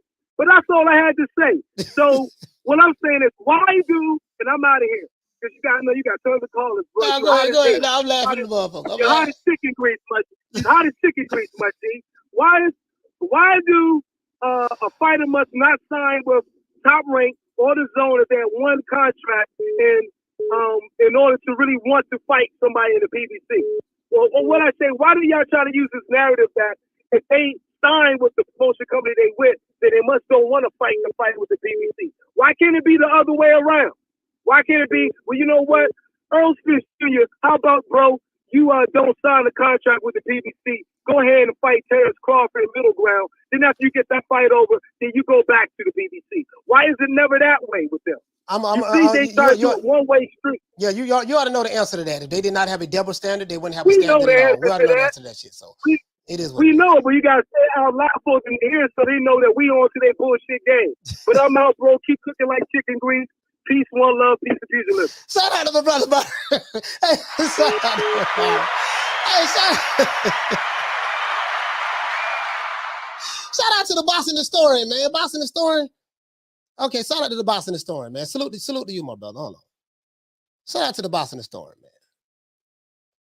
Shout out to Connie Enigma for dropping that $2. Bam! Super chat on your boy. Hey, Leroy! Super chat received. Playtime's over, boy. Con, what you say, fam? You said that my understanding, Eddie sent Boo Boo over to the PBC. Yeah, I don't even know, fam. I don't even know. From the bar, there's a platform stage. People pimping, sharp as razor blades. Caller, what's your name? Where you calling from? California. How you doing, man? Sorry about that, fam. Well, I got you from California. Say it again. I had you on mute. Sorry. Oh, yeah, my name's Trey. Trey from California. Talk to me. Yeah, man. The excuses with Jermall Charlo is just ridiculous, man. It's just ongoing. They didn't like the guy who came on trying to defend him, did him no justice. You know, like, first of all, fans need to stop worrying about what boxers make. We don't get not one dime for what these boxers make. As a fan, I want to see the best fight. You know, sometimes the belt looks like the David Benavidez ain't got a belt, but that's a better legacy fight. I want to see a legacy fight. You know, so like, you know, him saying all that don't really mean nothing. Of course, Triple G, he wants to fight Triple G. Triple G on his last deal. Come on now, Triple G ain't got too much in the tank. Triple G about to cash out on his retirement fight with Canelo. So of course he's gonna call out Triple G, but what's up with, I mean, you can easily then fight Demetrius. I'm so tired of hearing about the brothers, him not fighting his brother. That's just getting old. It's just, you know, it's a new day. Fight that man. You want to be part of your phone sounds very muffled, Trey. I can barely hear what you're saying. It sounds very muffled. You got a bad reception. Unknown caller. Hold on, Trey hung up. Trey hung up, guys. We got another caller there. Call back, Trey. Caller, what's your name? Where you calling from? Hey, this is Evan from Patterson, New Jersey. Yeah, your phone sound. I got Patterson, New Jersey. It sound You hear me now? Yeah, I can hear you. What's your name? Oh, all right. Hey, this is Evan. Okay, go ahead. Oh man, I've been listening to your show today, man. You got patience, my boy. You got patience. I just want to let's do this quick and I'm out. So look, I don't want to hear anything about these callers talking about Jermall Charlo with the excuses of the network, because listen, Eddie Hearn sent that man a $7 million contract, and also in the contract, he told them, if you want Andrade to go to your platform on PBC, it's no problem. The Zone doesn't even care about Andrade like that. And he turned down that fight. Chris Eubanks Jr. was fighting on Showtime at one point on the undercard of Jermall Charlo. He called them out. He said, hey, that's the fight I want next. Jermall Charlo avoided that fight. Daniel Jacobs, another one that was a free agent that was willing to go to PBC for that fight. He turned that one down. He used to be with the PBC. Daniel Jacobs left the PBC. Yeah. He used to be with the PBC. Yeah. Daniel Jacobs. Yeah. Carlos Adames, who's a mandatory, he don't want that fight either because it's due to the southpaw. So they're talking about, he was going to make some millions with Canelo. He can make the millions with Andrade. And then with Benavidez, he uses the Crawford at 154, right? Yeah, Crawford don't got no belt at 154. Yeah, he said he'll fight Terence Crawford at 154. He said he'll move down and wait to fight Terence Crawford at 154.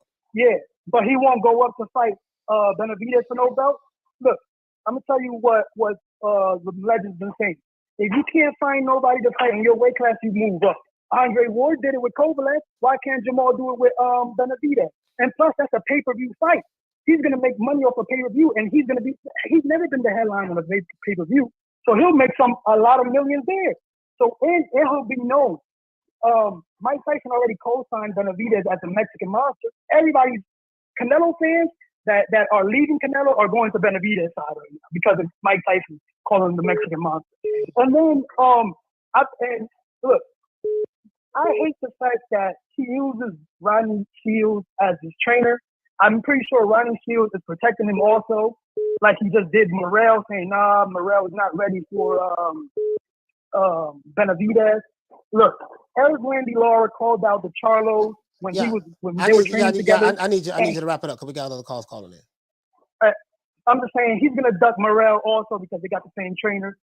But Jamal's not gonna fight nobody, and it's looking like Amir Khan when he was just waiting for Mayweather. That's how he's waiting for Canelo. It might not happen, so he might as well just fight everybody he can. All right. Hey, salute to my brother from Patterson, New Jersey, man. Salute to you, fam.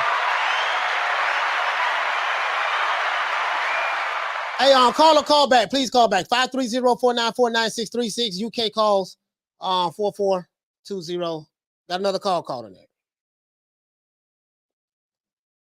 Caller, what's your name? Where you calling from? Name Vic C, man. Calling from Gaithersburg, Maryland. Vic C calling from Maryland. Talk to me, fam.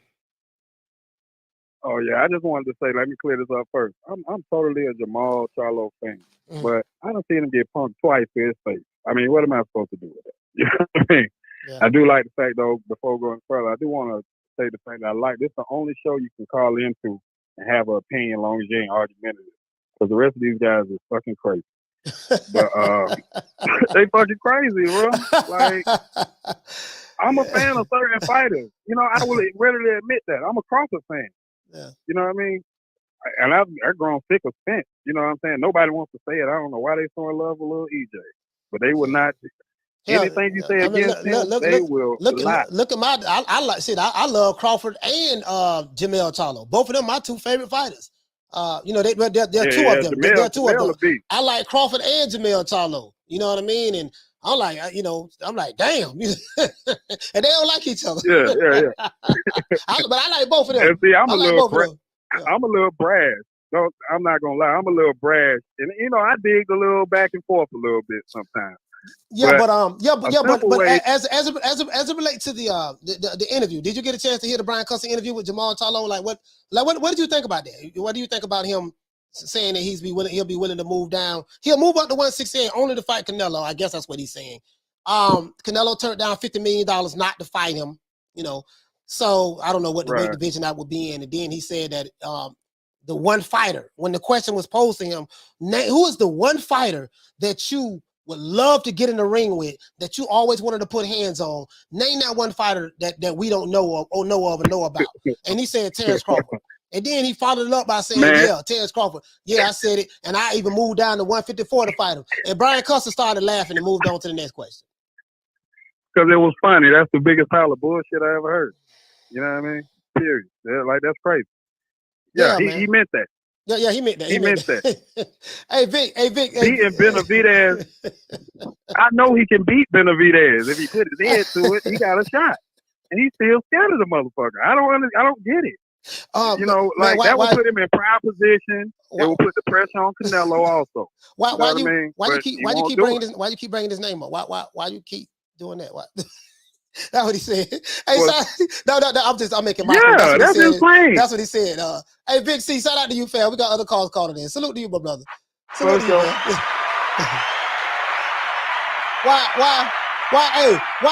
Why you keep bringing him up? Move up in weight class, go up to 168, challenge this man for all the marbles. The Mexican monster, yeah. The Mexican. You keep throwing that up every time I remember the guy was everybody scared of that guy you talking. Man, why you keep throwing? Bro, just this whole energy change, bro. Listen, there's nothing you can tell me, dog. I know what I see. I know what I'm hearing. We Charlo twins, we known for calling everybody out. Please call these people out. Listen, the whole world's looking at you. Call these people out, What's up? It's the Jamal, the Hitman Charlo. Let's get it. Who want it? Name them names, man. They know who they is. Name them names, please. The names need to be named. They know who they is. The Mexican monster. Mexican monster. Canelo. Man, bro, I'm like, man, please call these people out. Please. You know, Mike Tyson begging to listen. When Mike Tyson, known as at that time the baddest man on the planet, when you got the dude who was labeled as the baddest man on the planet, when you got him begging you, please call these people out. Please, let them know. Please call them out. You got millions of people watching you. Look, please call these people out. You got millions of people watching you right now. Yo, what up? You got millions. Who's badder than the Shogun? Bruce Leroy, that too. Bruce Leroy. Bruce Leroy.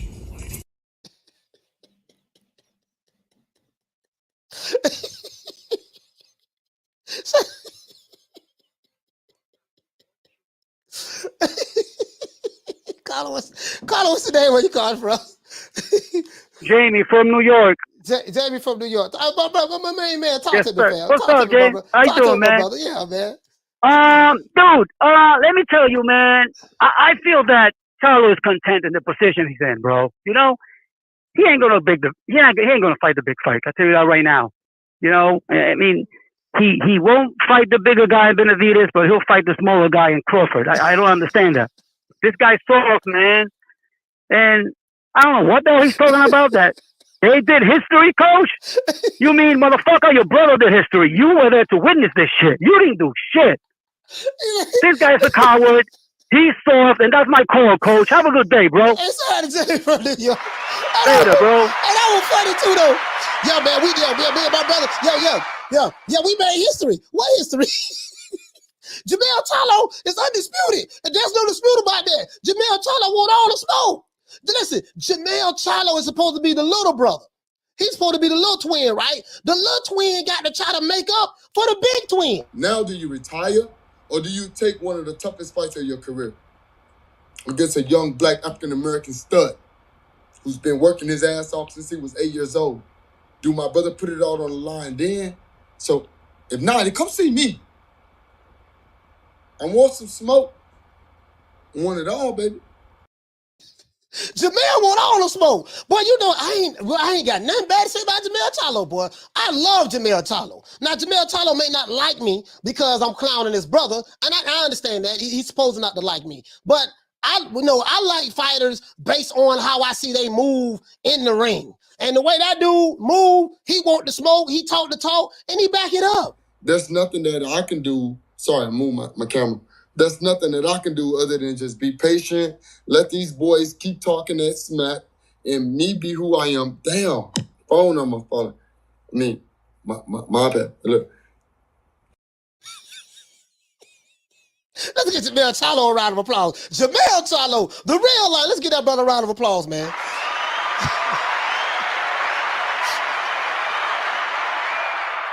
Always angry. He always angry, too. Get out my face. Don't need nothing you got no more. don't need no harassment messing in my corner. And you better get that bad look off your face before I knock it off.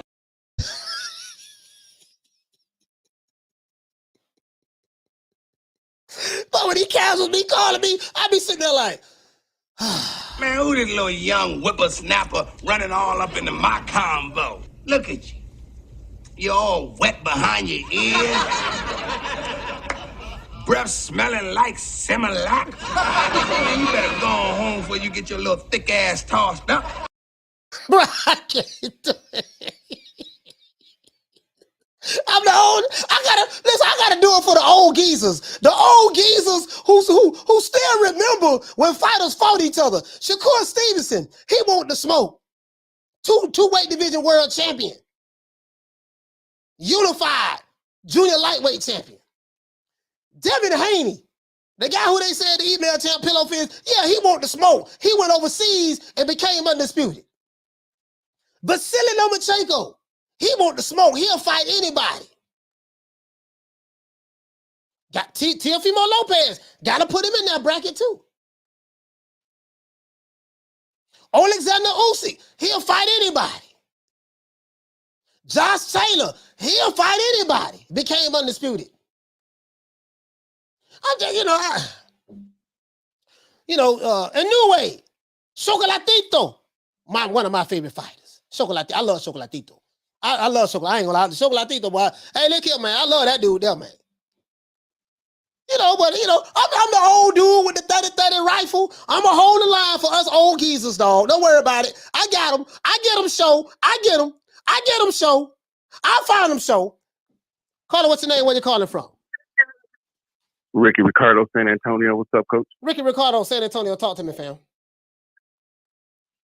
So, yeah, man, I don't even want to entertain that shit about Charlo fighting Crawford, man. Nah, yeah.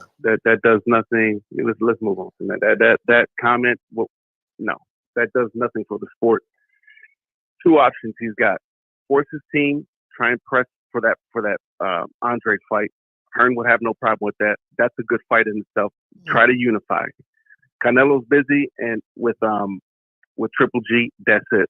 After that, Triple G is most likely going to retire. I don't know, but most likely. So that's his options. Or go to 168, fight one of the names up there, put your foot down, make a name for yourself at 168 so people can see what you got and start cheering, start pulling for you. Then you put yourself in a position for a big money fight with Canelo. Because the Benavidez fight itself is a money fight. So his options are really limited right now. If he ain't going to press the fight, boo-boo, and Triple G's busy, I mean, the only other threat there at 160 is Aleem Canuli that I've seen so far. But that's really not going to bring that to the table. People aren't really clamoring for that fight. Aleem Canuli still needs to do some things. But, yeah, Charlo talking about fighting fucking Crawford now, man. Ain't nobody trying to hear that shit. And he also has Jaime Munguia there. He has Jaime Munguia. Both of them, and I said this before. I said Demetrius Andrade and Jermall Charlo, they need each other. Both of y'all was fighting cans, but both of y'all, both of y'all had pulled out of fights because of an injury. Why don't y'all just fight each other? They need each other. Jaime Munguia needs unify. Yeah, they need each other. Why not? Those are the big fights. If you want to make the big fights, like the Spences, like the Crawfords, like the Shakur Stevensons, the Devin Haneys, if you want to make these big fights, make the big fight. It's not like you don't have any options. You have options. Okay, the Jaime Munguia thing fell through. Okay, you got Demetrius Andrade. Fight him. Both of y'all need each other. You gonna fight Sulecki? Come on, man. Yeah, no, correct. And the thing is that, and you're right, I forgot to mention Munguia. That's another fight that he can get. That's another fight that would make money. That's a pay-per-view fight. And it would sell. It would sell. But looking back and looking at that Berlanga fight, shit, Munguia's probably like, let me fight this. Let me fight fucking Berlanga and make some money. That's a pretty good win for him, Yeah, Berlanga's at 68 though. I think he's at 68. Oh, that last fight was that's right. They came in a little lower. Yeah, you're right. But even still, man, like Munguia and Andre, that's really all he's got on the table if he wants to make a money fight, if it's about the money. He's still going to defend his title, but he's going to make money while he's doing it. Or he can unify with Boo. That's it. Or go to 168, fight one of the top guys, start making a name for yourself at 168. Let the people start pushing that fight. Hey, you know what, man? You saw what the fuck Charlo did to Benavidez? Woo, woo, woo. Yeah. Let's say that was it. You know what I mean? Put Yeah, I yourself in a got position Yeah, I got to get your name out there. But that's my call, Coach. Crawford, nah, man. Fuck Hey, no. shout out to Ricky Let's not Ricardo, talk though, about man. that. Salute to you, fam. I got you on that. You right about All right, that. You put yourself in position, mate. It's not like there's nothing on the table. You know, you say you Lions only. You know, you Lions only, right? Okay, goddamn Lions. Shit, it's some other cats out there you can fight. You can do better than Sulecki. Caller, what's your name? Where you calling from? Hey, Coach, it's Giovanni Butler from Jersey City. How you doing? Giovanni, talk to me, fam. Yo, I'm gonna break it down to you like this, man. As far as Jermall Charlo goes, I'm sick of this punk ass. This motherfucker always addresses guys that he can't fight, or it's a long stretch to fight, and then he deflects against the fighters that he should fight and doesn't address it. Yeah. I don't get it. I don't fucking get it. Like, bro, you've been there like what, 5 years? 5 6 years. some shit like that. I might be okay, some 2017. shit like that. 2017. He been there since 2017. Ain't for nobody. Yep. So you ain't fighting nobody. You ain't fighting Andrade. You ain't fighting Munguia. You ain't fighting Triple G. Hell, you could go to 168 and fight fucking Plant. Yeah. So I don't get it. Like, there's like 5, 6 guys that I could think about that he should fight, doesn't fight, but then he want to address Canelo. And he want to address Terence Crawford. But man, them motherfuckers ain't fighting you. And then, you know, they're not fighting you, bro. They're not fighting you. They're not going to fight you. So why you talking about them? You know what I'm saying? Hold on. It's amazing you said that. I got something to Crawford responded back to him on Twitter. He said, at Future of Boxing, he said, you coming down to fight me at 154? I got it right here. I'm gonna let you wrap it up. I'm gonna let you wrap it up, fans. What else you want to say? I'm gonna let you wrap it up. Hang on. We got other all right, calls. so check it. And then, all right, one last thing, right, Coach? I'm gonna get off the phone. Yo, and then he goes life and death, like you said, with like Korobov and fucking Montiel. Yeah. Bro, I thought he lost to Korobov. Yeah. So honestly, bro, listen, I don't know what to think about this man anymore. Yo, I'm out, bro. I'm not gonna keep you on the line. Hey, shout out to Giovanni. Shout out to Giovanni. All right, bro. Yeah. Hey, salute to David Stubetta. We're dropping that quarter of a bam dub on your boy. Hey, Leroy. Super chat received. Playtime's over, boy. Hey, what you say, fam? He said, for the community, coach, love your unbiased take on the sport. Man, look here, man. Some people feel the total opposite way, man. But it is what it is, man. Damn if you do, damn if you don't. Down from the bar, there's a platform stage. People pimping, sharp as razor blades. Shout out to Tim Hasty for dropping that quarter of a bam dub on your boy. Hey, Leroy. Super chat received. Playtime's over, boy. Salute to you, fam, man, for dropping that quarter of a dub. Down from the bar, there's a platform stage. People pimping, sharp as razor blades.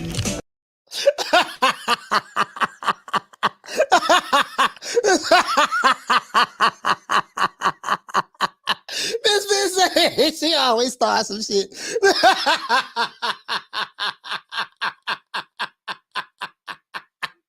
She say, Maul know he looking bad out here on these streets. Boy, he looking bad out here on these streets, boy. Step up and retire your damn upside out of this shit. We're dropping that quarter of a bam dub on your boy. Hey, Leroy.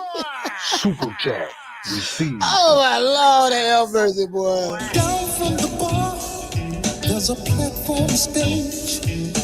People pimping, sharp as razor blades. I want you to call me. Oh my Lord, bro! Listen. Let's go to Twitter. I'm blessed. I don't know if you've seen this. Listen, I'll go to Twitter, man. So I go to Twitter. You don't know I'm trying to unify the Twitter. I don't took over TikTok. I'm trying to become undisputed, and it's kind of hard because Ryan Garcia had a social media belt right now. It's kind of hard, but I got TikTok. I got TikTok. All right, here. So this Terence Crawford replied. He said, "Future of Boxing, you coming down to fight me at 154?" Crying, laughing emojis. Bro, I know. He said, bro, I know you would. I believe you too. but your brother's still pussy. This is what he said. This is what he said. You know what I mean? So now, you know, I'm not gonna sit here and lie. I totally disagree with Crawford by saying, you know, Jermall is pussy. I don't agree with that at all. You know, I like Jermall Charlo, I like Crawford.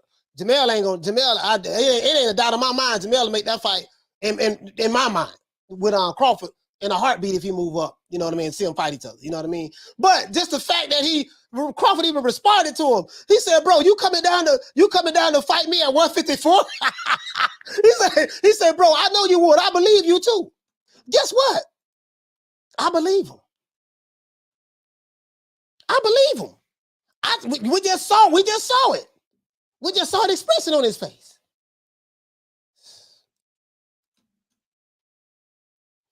Bro, I don't know what to say, bro. Him, Jaime Mugiel. I don't know what to say, dog. Like these fighters who are in the middleweight division that y'all ain't fighting each other like y'all like. He said, "I don't pick my fights." Okay, you don't pick your fights. So what happens? So you go in the office. Okay, let's see what you do. You go in Al Heyman's office or Tom Brown, since Tom Brown is the matchmaker. You go in Tom Brown's office. Hey, look here, man. Who you got? Hold on. Let's do this. Let's do this. Let's go to Box Rec. Let's go to Box Rec. Or let's what you want to do? You want to go to Box Rec? Or let's go to the WBC. We'll just see what the WBC has. We'll do that. I think the WBC will be a lot easier. Let's go to the WBC. Okay, let's do WBC right quick. See who they have in their rankings, right? And Myra was right. Every time a fight need to get made, it's always, yeah, man, if they don't come to the PBC, they don't want to fight. Why? I don't understand these pro PBC YouTube channels. It's always one-sided. You got to come to the PBC. You got to talk to Al Heyman. You got to give Sam Watson a back massage. You got to make drinks for Tom Brown. You got to do all of these things. It got to be PBC. And if you don't come over there, why are these YouTube channels and these subscribers so pro, like so animated about these promotional companies? I want to see the fights. You worried about what promotional company they need to be with in order to make the fight. Like, bro, I don't get it. I don't get it. And I probably don't get it because I'm the old guy. I'm the old guy that's holding the line with my 30-30 right. I got my 30, this is the pin. I got my 30-30 right here, marching down the line. I got my 30-30 right here, marching down the line. I'm like, nah, fanboy, that ain't gonna work over here. No, casual, that's not gonna work over here. I come from an era where the guys fought each other on different platforms. Bob Arum and Don King made fights all the time. Bob Arum and Lou Duval and these other guys made fights all the time. I don't want to hear that. It's always, oh, they got to be with the PBC. Like every fighter got to be with the PBC in order to make a fight. That's y'all argument. And then these casuals go all over the internet causing a fuss. Want to come on over here to get at the old boy that want to argue with me about something about some BS. I'm not finna argue with you. Your boxing knowledge is beneath me. You don't even know what a check left hook is. You don't even know what a trap counter is. You don't even know what a feint is. You don't even know what guard control is. You don't know what a bolo punch is. You don't even know how to set up the overhand right. Come on, man. You don't know what a lead right hand is. Or a lead left. You don't know none of this stuff. I'm gonna argue with you because you telling me Blue Blood Sports TV talking points, and shout out to Blue, must love the Blue. You telling me talking points you heard from Fanon? You telling me talking points you heard from Boxing Ego? That's your boxing knowledge? No, I'm like hard to nose, man. I can't go for that. I can't go for that, dog. I can't go for that, dog. I'm just saying I can't do it, dog. I'm not gonna do it. I'm not gonna do it. I'm not gonna do it. No, sir. No, sir. No, and guess what? I'm not gonna argue with you about it neither. I'm not gonna tongue wrestle with you about it. Not gonna debate with you about it. For what? For what? For what? What I look like arguing with you? Because you got some dude, they'll argue just for the sake of arguing. And then they talking points. I know, okay, you can tell what they say, who they listen to. You can tell what they say out of their mouth, who they listen to. Yep, they got that from Blue. Yeah, Blue said that. Oh, yep, he got that from Fanon. Yep, okay. Okay, yep, he got that from Boxing Ego. Yep, okay. Okay, yeah, he got that from Dante. Yep, okay. Yeah, he got that from Tailside. Yep, okay, yeah. Oh, yeah, he got that from Like, you can tell. You can just, okay, because it's their talking points. Oh, yep, you got that from the Boston boys. Yeah, I already know. I get it. I understand. Just don't try to convince me of that bullshit. That's all. Don't try to convince the old boy. I'm the old geezer. I'm the old geezer, that you can rely on. Let's look at this top 10. And let's look at this top 10. Okay, let's see. Carlos Adames. This is a PBC fighter. Instead of fighting this guy, he chose to fight Sulecki. Jermall Charlo, this guy's PBC, same side of the street. Could have fought this guy. He's number one, in the rankings. He didn't fight that guy. Jaime Muguia, we know what happened with that. That fight fell through. Oscar or whatever. I don't know what the hell happened. Whatever. Oscar wanted to include his own in it. Chris Eubank Jr. looked like he's only fighting domestically. Rayoto Murata, that guy had to. I don't never remember Jermall Charlo even trying to make a fight with this guy before Triple G got to him. So to be honest with you, Macy Sulecki, he's in the top 5. He's from Poland. Top 5. Macy Sulecki, big bad Sulecki. Okay, just in case y'all don't know what Sulecki looked like, I'll show him to you. Sergey Derenchenko. Now he did fight Sergey Derenchenko from the Ukraine. He did that. Juan Marces Montiel, big bad Montiel. Goddamn, Montiel in the top 10. Okay, cool. Let's see. Esquiva Falco, okay, from Brazil, is there? Liam Williams, okay. So So he is fighting the top 10 guy. So maybe I'm being too hard on Jermall Charlo, guys. He is fighting a top 10 guy. Macy Sulecki is a top 10 guy. He's a top 10 guy. Let's see what's up with Macy Sulecki, though. Sulecki, what's up with Sulecki? He's from Poland, right? Our brother from Poland, big bad Macy Sulecki. He's a top 10 guy, guys, with the WBC guys. He's in the top 10 with the WBC. Big bad Sulecki. Let's go down. Sulecki is what he is, 30. I think he's 30 and 0. Let me see. Yeah, big bad Sulecki. He don't have 32 bouts. He's 30 and 0 he's 30 and 0 with 11 knockouts. He's 30. No, he's not 30 and 0. He has 30 wins, 2 losses. Sorry about that. 30 wins, 2 losses. He's 30 and 2 with 11 knockouts. So that means he has no punching power. Just like when Jaime Muguia fought Jimmy Kilrain Kelly. Jimmy Kilrain Kelly had like 5 knockouts. So Jaime Muguia did not have to worry about no punching power. So you went to the PBC offices. All right, he's in the top 10. He go on Big Bad Sulecki. Now I'm finna tell y'all some real stuff. I'm finna tell you why that fight was canceled, or why Jermall Charlo pulled out of the fight and he faked the injury, saying, allegedly. I gotta say allegedly. Allegedly, sources say, according to reports. Allegedly, sources say, according to reports. Gotta throw that out there. He pulled out of that fight because that fight was not selling. The people in Houston, Texas say, man, we tired of this shit, man. Goddamn, hey, listen, man, y'all gonna listen. Check this out. The worst thing that could have ever happened to Jermall Charlo is Jermall Charlo becoming undisputed. Because people looking at Jermall Charlo like, goddamn, what you gonna do? Your brother became undisputed.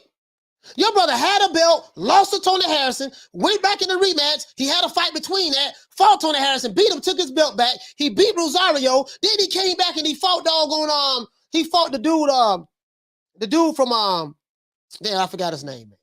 Who was he just fought to become undisputed?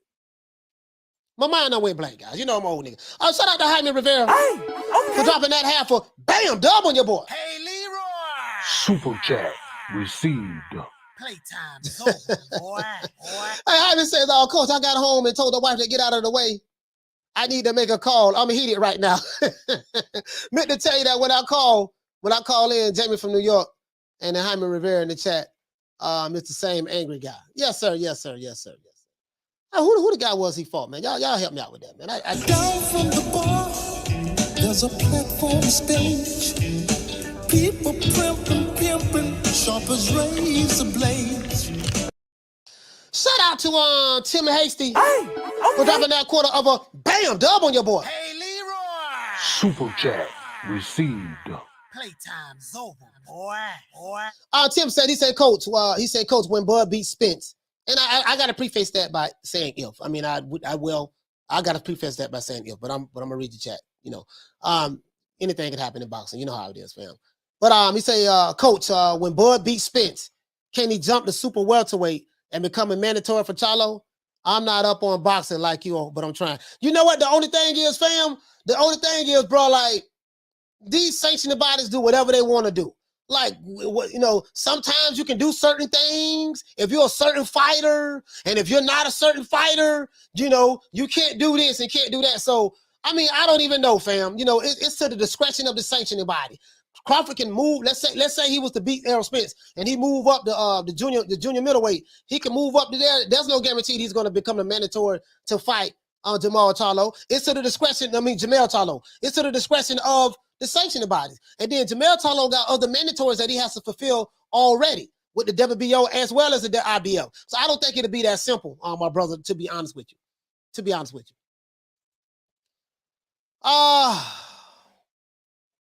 But anyways, so this is why the fight was canceled. Allegedly. According to reports, sources say, this is why the fight was canceled. The tickets were not selling. You know, they say Al Heyman had to come from behind his desk in his office. Al Heyman, Tom Brown, I was calling Sam Watkins yesterday. I called that yesterday. Sam Watson, Stephen Espinosa from Showtime. Sources say, according to reports, allegedly, all of these guys had to leave their offices and walk through the streets of Houston, Texas, just to try to beg and get the fans to buy the tickets because the tickets wasn't selling. Houston like, look here, man. Houston like, look here, boy, we got an undisputed champ, boy. Them Charlos, like you have dudes come over here from Texas, some of them, yeah, man, you hating on them Charlos. No, my brother, I'm not hating on the Charlos, plural. I'm talking about the Charlo, singular. There's a difference between Jermall Charlo and Jamal Charlo. Jermall Charlo, Mr. Angry Man is what I call him. He wants all of the smoke. He wants to fight whoever. Whoever Jamal don't want to fight, Jermall say, I'll fight him. He want to fight everybody. Jamal Charlo is something totally different. They like to try to lump them all in there and then try to make it a Texas thing, like somebody hate on the whole state. Ain't nobody hate on the whole goddamn state because of a fighter. I'm calling out the bullshit. Come on, man. You know, I ain't got no problem with it, dog. I'm the old dude. I'm going to hold the line, dog. I'm going to hold the line. That's what I'm going to do. I'm going to hold the line. I take all the ridicule. Oh, Castano. Hey, thank you, my brother, for telling me. Castano. Brian Castano. Thank y'all for letting me know. My mind went blank. Brian Castano. Jamel fought Castano to become undisputed. So the worst thing that could have happened, so when Jermall Charlo says, and I'm talking to you, Jamal, I know you got PBC guys, y'all watch my show. Everybody pretty much know who I am over there. When people see Jermall Charlo, they like, damn, what Jamal gonna do? You're gonna have to explain to me, sir, how you been boxing for 14 years and you fought one champion. And you beat him to become a champion. You're 6'1". Your walk around weight is over 200 pounds. The guy you beat, K9, that dude was 5'6" tall. And he was 42, 43 years old when you fought him. I don't want to hear that about, yeah, man, he fought 3-4 world champions in his career. No, he didn't. He fought one. One guy who had a belt, the IBF belt. J-Rock wasn't a champion when he beat him. He fought J-Rock. Trout wasn't a champion when Jermall Charlo beat him. At that time, it wasn't. Now, did they become champions later on down the line? Yes, they did. Yeah, but they became champion. That was a champion. All that count. I'm not taking anything away from it. I'm saying specifically as it relates to how many guys you fought that had an actual belt when you fought them? Only one in 14 years. Make that shit make sense. And you got the nerve to be talking about, yeah, man, I want to defend my titles like Bernard Hopkins, like B-Hop. Man, you better not never let B-Hop name come out of your mouth. B-Hop, you probably want to defend your titles like I-Hop. I don't know about B-Hop, but I know about I-Hop. Because you are the middleweight I-Hop champion right now. You got the WBC. You talking about B-Hop in an interview when it comes to the middleweight division? Wow. Wow. Yeah, I'm gonna be a hater. They gonna call me all kind of coons. Uncle Tom, they gonna say whatever. They gonna say whatever you want to say. I don't care. I'm that old dude that's walking around with that 30-30 rifle. I'm going to hold the line, dog. I'm going to hold the line. I'm not going for it. I'm going to hold the line, dog. True. You can call me a hater. Say what you want to say. I don't care. You can say I hate the whole state of Texas, which is a lie. You can say I hate the Charlos, which is a lie. Jermall Charlo is one of my favorite fighters. But y'all just so, all of that stuff there. Like, you gotta explain this to me. So everybody ducking you. Daniel Jacobs ducking you. Demetrius Andrade ducking you. Triple G ducking you. Canelo Alvarez everybody ducking you. You so big and bad. Don't nobody. Jaime Mugia ducking you. Everybody's just ducking you. I don't pick my fights. For 1 minute, it's Lions only. I'm my own boss. I got my own promotional company. The next minute, I don't pick my fights. So let me get this straight. This big bad Sulecki. This big bad Sulecki right here. As you can see, he looked like a killer. Big bad Sulecki from Poland, 33 years old. His alias name is Stritch. Macy Stritch, coming to the ring. Coming to the ring, 6 foot 1 inches tall, with a 68-inch arm reach. So the matchmaker's looking at this like, this dude got a 68-inch arm reach. This is to the advantage of Jermall Charlo because Jamal got a 74-inch arm reach, a 74.5-inch arm reach, something like that. And he has 11 KOs. So Jamal don't have to worry about no knockout. Remember I told you, boxing is a lot like WWE. Told you that. Matchmaking is everything in boxing. This is a good matchup for Jermall Charlo. So anyways, he lost it. Sulecki lost a 12-round decision to Demetrius Andrade back in 2019. He beat Gabe Rosado. So he fought. So let me get this straight. He fought Demetrius Andrade, Gabe Rosado, and Daniel Jacobs.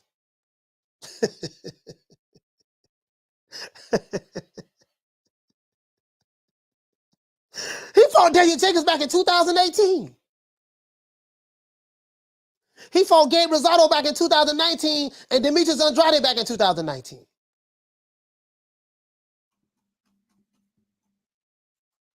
Sulecki got a better resume in the middleweight division than Jermall Charlo. Now, I know what you're going to say. Oh, man, coach, you lying, man. He ain't got no better record than Jermall Charlo. Jermall Charlo got one of the best resumes in the middleweight division. Oh, he does? Okay.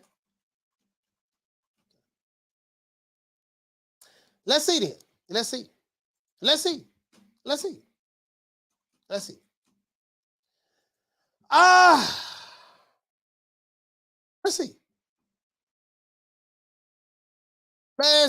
Say the names. Let's see. Jamal got a better resume in the middleweight division than Jamal the shit man Charlo. Let's see, does he have a better resume than Sulecki? Since he been in the middleweight division, he fought Jorge Sebastian Highland, Hugo Centeno Jr., Matt Korobov, Matvey Korobov, Big Bad Brandon Adams. Brandon Adams moved up from welterweight, I think, to fight him. Something like that. Big Bad Dennis Hogan, Sergey Derenchenko, that was a good name, and Juan Marcias Montiel. If you look at this resume in the middleweight division, and you look at Sulecki's resume, Sulecki got a better resume in the middleweight division. Than Jermall Charlo. This man fought Gabe Rosado, Demetrius Andrade, and Daniel Jacobs. Come on, man. Make that shit make sense. Man, that's all I'm saying, dog. That's all I'm saying, dog. He said Montiel was a monster. Hey, PBC Central, he turned out to be a monster.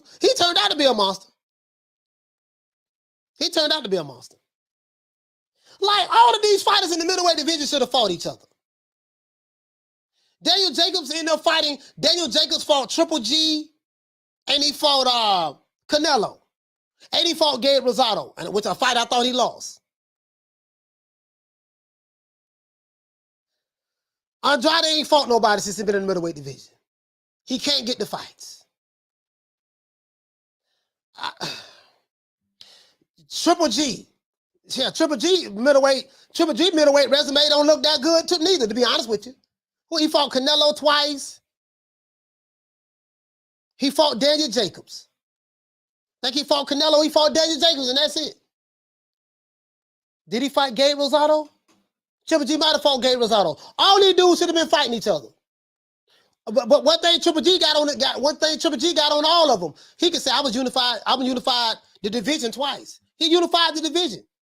Not all of it, but as you can see, this is no caller ID. You guys can see this is Jason Mones. Jason Mones, sir, no caller ID. If you want me to answer the phone, you got to drop a dub in the chat. I do not answer no caller IDs, Jason Mones. My stalker, you're going to have to drop a dub in the chat. We know who you are. You's a bitch.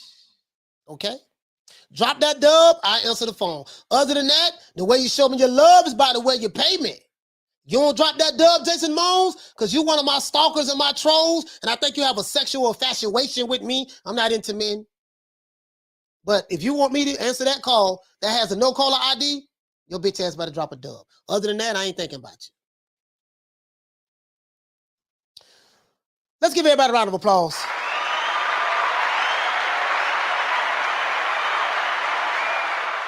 As I said before, you said that you blocked him. How can he drop a dub? He can drop it in Cash App. Send a Cash App, Jason Mones. You will stay blocked. Send a Cash App. I blocked Jason Mones myself. Send a Cash App. Cash App, $ NewMediaTodayUSA. Send a Cash App, Jason Mones, and I will answer the phone. Send a Cash App. Let that Cash App better be dropping. Still not gonna unblock you. I block you for a reason. Not playing with these trolls, not playing with these trolls. So I hope that answers your question, AI. He can send a dub to the Cash App. Hit the Cash App. Hit the Cash App, International Africans. Hit the Cash App, International Africans. Jason Mones, hit the Cash App. Hit the Cash App, $ FDMG School. Hit the PayPal, International Africans. It's more than one way. You sound like a bitch. Bitch. Man, I ain't worried about jail. Shit, man, I don't give a damn about going to jail. Nigga, take me to jail. Take me to jail? Shit, lock me up. Lock me up. Throw away the kid. Throw away the kid. Look here, man. The next fight we gonna make, we gotta make that Eddie Hearn. We gotta make Eddie the Hitman Hearn versus Booger Ray Leonard. Since Jermall Charlo, he niggas playing and stuff, and it is what it is. That's the fight we need to make next, and we gonna see can we make it happen. Sunshine when tanks gone. I'll smack the shit out of you in front of everybody. Only dark times for you. I mean, just throw Haney's name in the hat. There is no fucking hat. Ain't no sunshine when tanks gone. I don't play them type of games. Leonard L.B. Why you always talking about me? Didn't you fucking learn your lesson from that? With AJ? Ain't no sunshine when tanks gone. I'll knock that motherfucking hole out. Period. Only dark times for you. There ain't no hats to throw nothing in here. We're running a fucking business. Ain't no sunshine when tanks gone. You fucking idiot. Leonard L.B. Why you always talking about me? Shut that soft ass shit up. And the best man Shut to that win. soft. That's some soft ass shit. Shut that soft ass shit up. All that soft talking. I know you can do it, man. You got the. Man, shut that soft ass shit up. I'm just saying, man, bro. It is what it is, man. Let me go ahead and give everybody a round of applause. We're gonna go out OJ Juman style. You know how we do.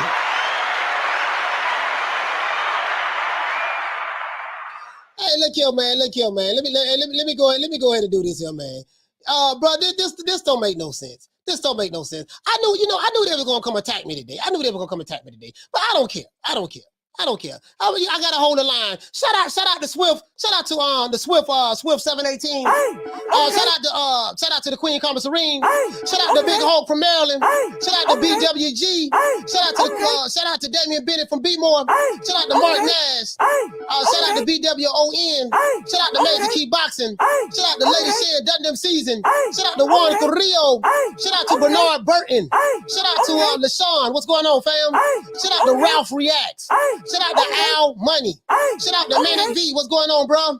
Shout out to Arnold Moketsi. Shout out to Frank the Tank. Shout out to Ricky Ricardo. Shout out to my main man, Boxing Lodges United, man. My brother Myron over there, man, in DC. Shout out to Jason Dockery. Shout out to Will Sargentson. Shout out to Knockdown 305. Shout out to Flex BX. Shout out to Daniel Rios. Shout out to Jesus Luna. Shout out to Manny G. Shout out to Boxing Nerd 101. Shout out to Eric Pack. What's going on, fam? Shout out to Candy Slim 501.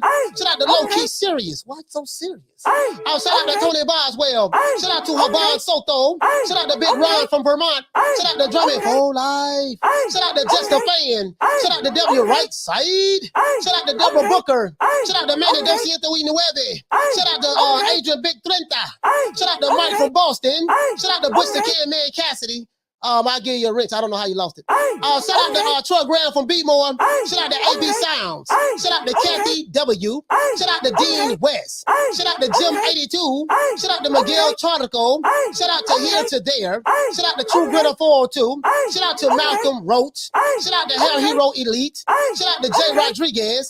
Shout out to Folobon. Shout out to Philo 58. Shout out to Big My Main Man Ron Boy Fresh. What's up, Slim? Shout out to Dantes, my brother from the Bay. Yay. Shout out to Ricky Ross. Shout out to Chickarelli. What's going on, fam? Shout out to Lil Green Eyes P. Shout out to my brother Charlo. Shout out to Ahmed. Shout out to Thomas Jones. Salute to the Queen Fistiana Fights. Shout out to the Queen Misfit. Shout out to my brother Retro Boxing and Documentaries. My brother Blood. Shout out to Schoolo X-Mon. Shout out to Rider of the Storm. Shout out to Philly Fly. Shout out to the Queen Bless 365. Shout out to A Sneed.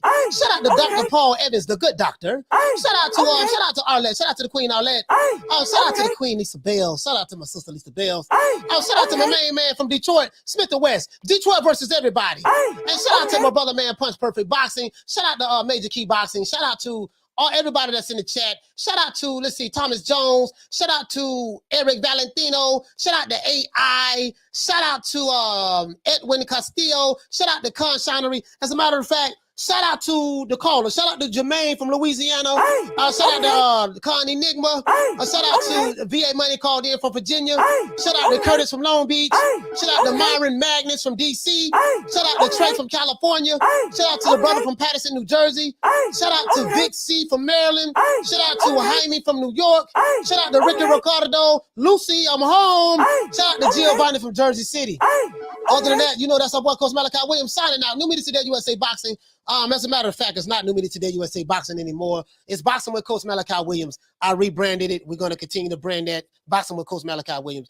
Other than that, that's it. We're going to do a pop-up in 1 hour. I will do a pop-up in 1 hour because I still want to talk, and I don't just want this show to run for 5 hours. So when we're going to do a pop-up, I'll see you guys later on today, man. Later on today. You know my motto, man. Don't meet me there, beat me there.